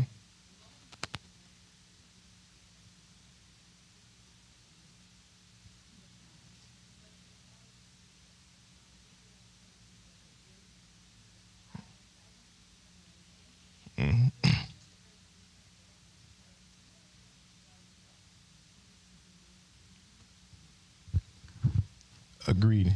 So with that being said, she mentioned keep learning. So I'm currently taking classes at night on how to program robots. And here's an example of I don't have my software with me, sorry. But anyway, I'm taking classes at night on how to program robots and automation, conveyors. That way I don't get left behind, because in the engineering field, like she mentioned, it's male dominated. A lot of guys are arrogant. Like they went to like Notre Dame and whatever, top schools, and they're arrogant. They want to show you how dumb you are and how smart they are. So you got to keep learning. Whenever you make a comment or statement, you have to be able to back it up. Otherwise, they're like, man, he don't know what he's talking about. Get him out of here. So you got to be on top of your game as an engineer. Like I said, when you're in a room, you're like you might be the only black person in there. And then they're looking at you like you're not worthy. So that's why I went and got an engineering license. Not many people can do that, right? So engineering license, going back to school, constantly learning. Otherwise, you're gonna get left behind, and then you won't have any value in the field. Anybody else? Yeah, Vanessa? one more question. Mm-hmm, sure. So I have a teenager, and so I would like, he's pretty good with his hands. He's telling me medical school, but I really see engineering in him because he can fix things, and anything that's messed up, that's my tech guy. So I don't know. I guess in the summertime, I would like for him to take some classes. Mm-hmm. So 2-year degree. I know you mentioned 2-year degree. So what's your idea of while he's in high school, he can take some courses? Yeah. So which one? Sky, right? Mm-hmm. If I would tell you to tell Sky, start off with like AC power, DC power, and then go into programming. That's the process. If he wants to get into like robotics, electronics, if not, if he wants to get into programming, there's courses on that, or networking or whatever. There's courses. I would just go. What's the nearest school next to you? The nearest county school? Gwinnett Tech, but they won't take him. I already know a school that's taking him. Oh, okay. I just want to know, like what class, not only the classes, but as far as if you were to finish school and get a degree, like, which branch? I know you mentioned. So if he likes medicine, I would tell him to look at biomedical engineering. And within that branch, there's diverse. You can get into biomechanics. I think it's like tissue engineering. Within biomedical, there's like electrical. My friend did electrical within biomedical. So there's different branches you can go into within biomedical engineering. So I would say look at that. They'll have you take like anatomy, physiology, physical chemistries, a lot of like bio-heavy classes in that particular branch. So that's. What's the pay for that? It's endless. It just depends, right? So starting off, it depends on where you end up. I would say average, you could probably be in the 70, 80s. Yeah, like I said, when I graduated 2012, I was making over 70, 75. That's like 10 years ago. So imagine now what you could be making coming out of college. Yeah. Mm-hmm.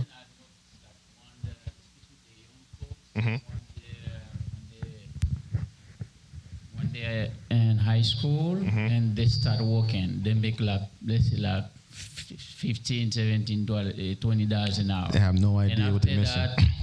Once they said, okay, I can make 400 a week, 200, and then I'm good. I can survive. What would be your advice to them? It's tough. Those cases are tough.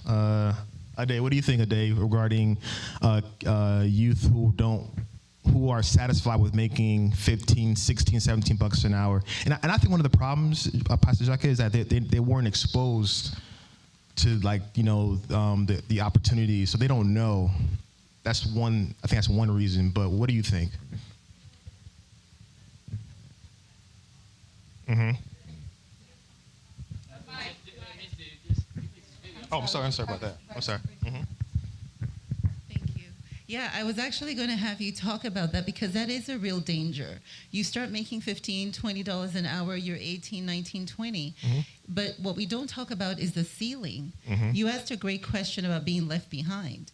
Automatically, you just put yourself in the boat that gets left behind 10 years into the future because you have no skill. I mean, we're talking about being progressive. After a while, where can you work? Yeah. Where?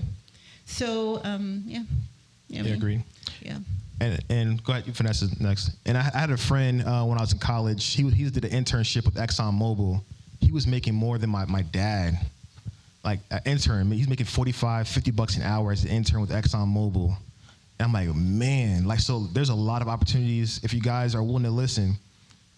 It's a lot of opportunities out there. So parents, one thing I would ask you guys to do is pray and fast that your kids listen, man. That is I can't explain it. I thank God for his grace because I listened. My dad said, go do engineering. That's it. You're doing it. I was mad for like a day. I said, you know what? I'm gonna do engineering. And then I stuck with it. And then I said, Dad, thank you, Dad. You were right. So I would encourage you guys to pray for your kids to listen. If they could listen, they'll be very successful in life. Just listening. That's it. Just listen. Because a lot of kids, they say, you don't know what you're talking about. I'm going to do me. And they have no idea what they're talking about. So if you could pray for your kids now to listen, that's half the battle. Go ahead. What age would you advise young people to start internships? Or you're in high school? Now, I would say, like I said, when you get home, just start Googling internships. Like I showed you LinkedIn. Get on there and you can get on there and start searching for internships, or just Google it. Right? They talked about resumes. Put together a resume. If you don't know how to, ask for help. Go on YouTube and say, hey, how to create a resume.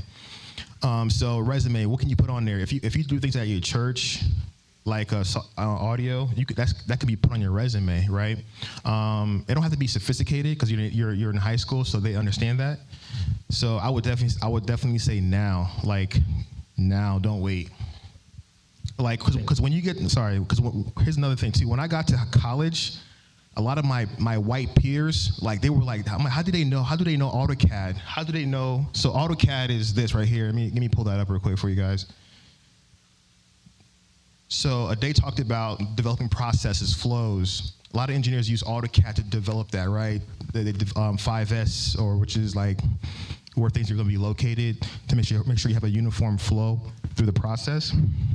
So when I went to college, a lot of my white peers they knew AutoCAD. How did they know AutoCAD? They knew how to program. How did they know that? Because they were exposed to it early. They're not smarter than me. They were exposed to it early in high school, right? So that's all it is getting exposure to it. Go ahead. You get another question? Okay. Anybody else? Do we have any more questions? I'm sorry. I have 4 kids. I have to ask questions. Yeah, sure, no problem. So I know earlier somebody asked about the kids making $17 an hour and thinking they're making a lot of money. So one of the things I tell my kids, I'm like, okay, I can afford this because, you know, I went to school and I got a degree in something that I know I'll be able to get a job in. Because before you get into the field, you need to know how much money you're gonna make. Because I'm like I told them, I said, listen, you're gonna have a family. You're gonna want to just work your 9 to 5 and be there for your family, not having to work, you know, extras or whatever. So you have to pick a field where you're gonna be able to take care of your family. If your wife is sick or whatever, you don't have to, you know, forcing her to go to work or, you know, cannot afford to make ends meet. So it's very important that the kids, you know, they look into that stuff. But I do discuss with my kids, you know, I get paid this much. I mean, I think I make, you know, good amount. So I tell them, so like trying to make them, you know, be ambitious. Don't settle for less. Kind of look forward and press forward, and you know you can do it. And think about your future family. Don't think about now, $17 an hour. I don't want my kids to be working now. Really, I want you to focus in your books. Focus, you know, going to internship like you know Ricardo's talking about. That's a must. You know, yeah, take some college courses when you can now, and you know move forward. Yeah. Yep. That's gonna be our last question. I didn't really have a question. I was just going to add to what you just said. Yes, sir. I heard, I don't remember what I was watching, but they were talking about how the industry is moving from, it used to be in the old days that it would be from the neck down. So what you could do with your arms, your body, everything like that. But now it's from the neck up. And I mean, you're showing us all these things that robots, you know, are doing. If you are in a field where, you know, you're using your hands or whatever, I mean, you're going to be obsolete. So, I mean, maybe you got a $16, $17 job now and you feel like you're good, but it may get to a point, there's not going to be anybody working in the gas station. There's going to be a robot. You go in, you put the money and that's it. So I think even now they at McDonald's, they have like, there's like robots or they're actually, I should have put that in here. Even at McDonald's, they have robots flipping burgers. If I have a second here, let me pull it up. I can pull it up. Yeah, when you get home, Google it. They have robots flipping burgers at McDonald's. Yeah, so like I said, you know, definitely got to look into these opportunities. Otherwise, you will get left behind. There's just no way around that. Yes, it is so true. Even last time I was at Walmart, I saw the robot buffing the floor. I said, what's going to happen to the custodian? So we think our professionals are ready for this is the first round. So I'm going to encourage you guys, please, after you're done eating, after lunch, do not leave, because we have lawyers that's dealing with immigration and other field of the law. We have a lieutenant. We have more people that's going to speak after lunch. So please do come back. Don't leave, please. So now we're going to stop and then go next door for lunch. We're going to ask you guys to have a seat when we first arrive, and then so we can set up the lunch for you guys. I'm really sorry. I hope the lunch is here now, because I've been in here. So don't be disappointed, okay? Probably like 10 more minutes and stuff. So just head up next door and come back, please. I appreciate all of you guys for taking the time to come here.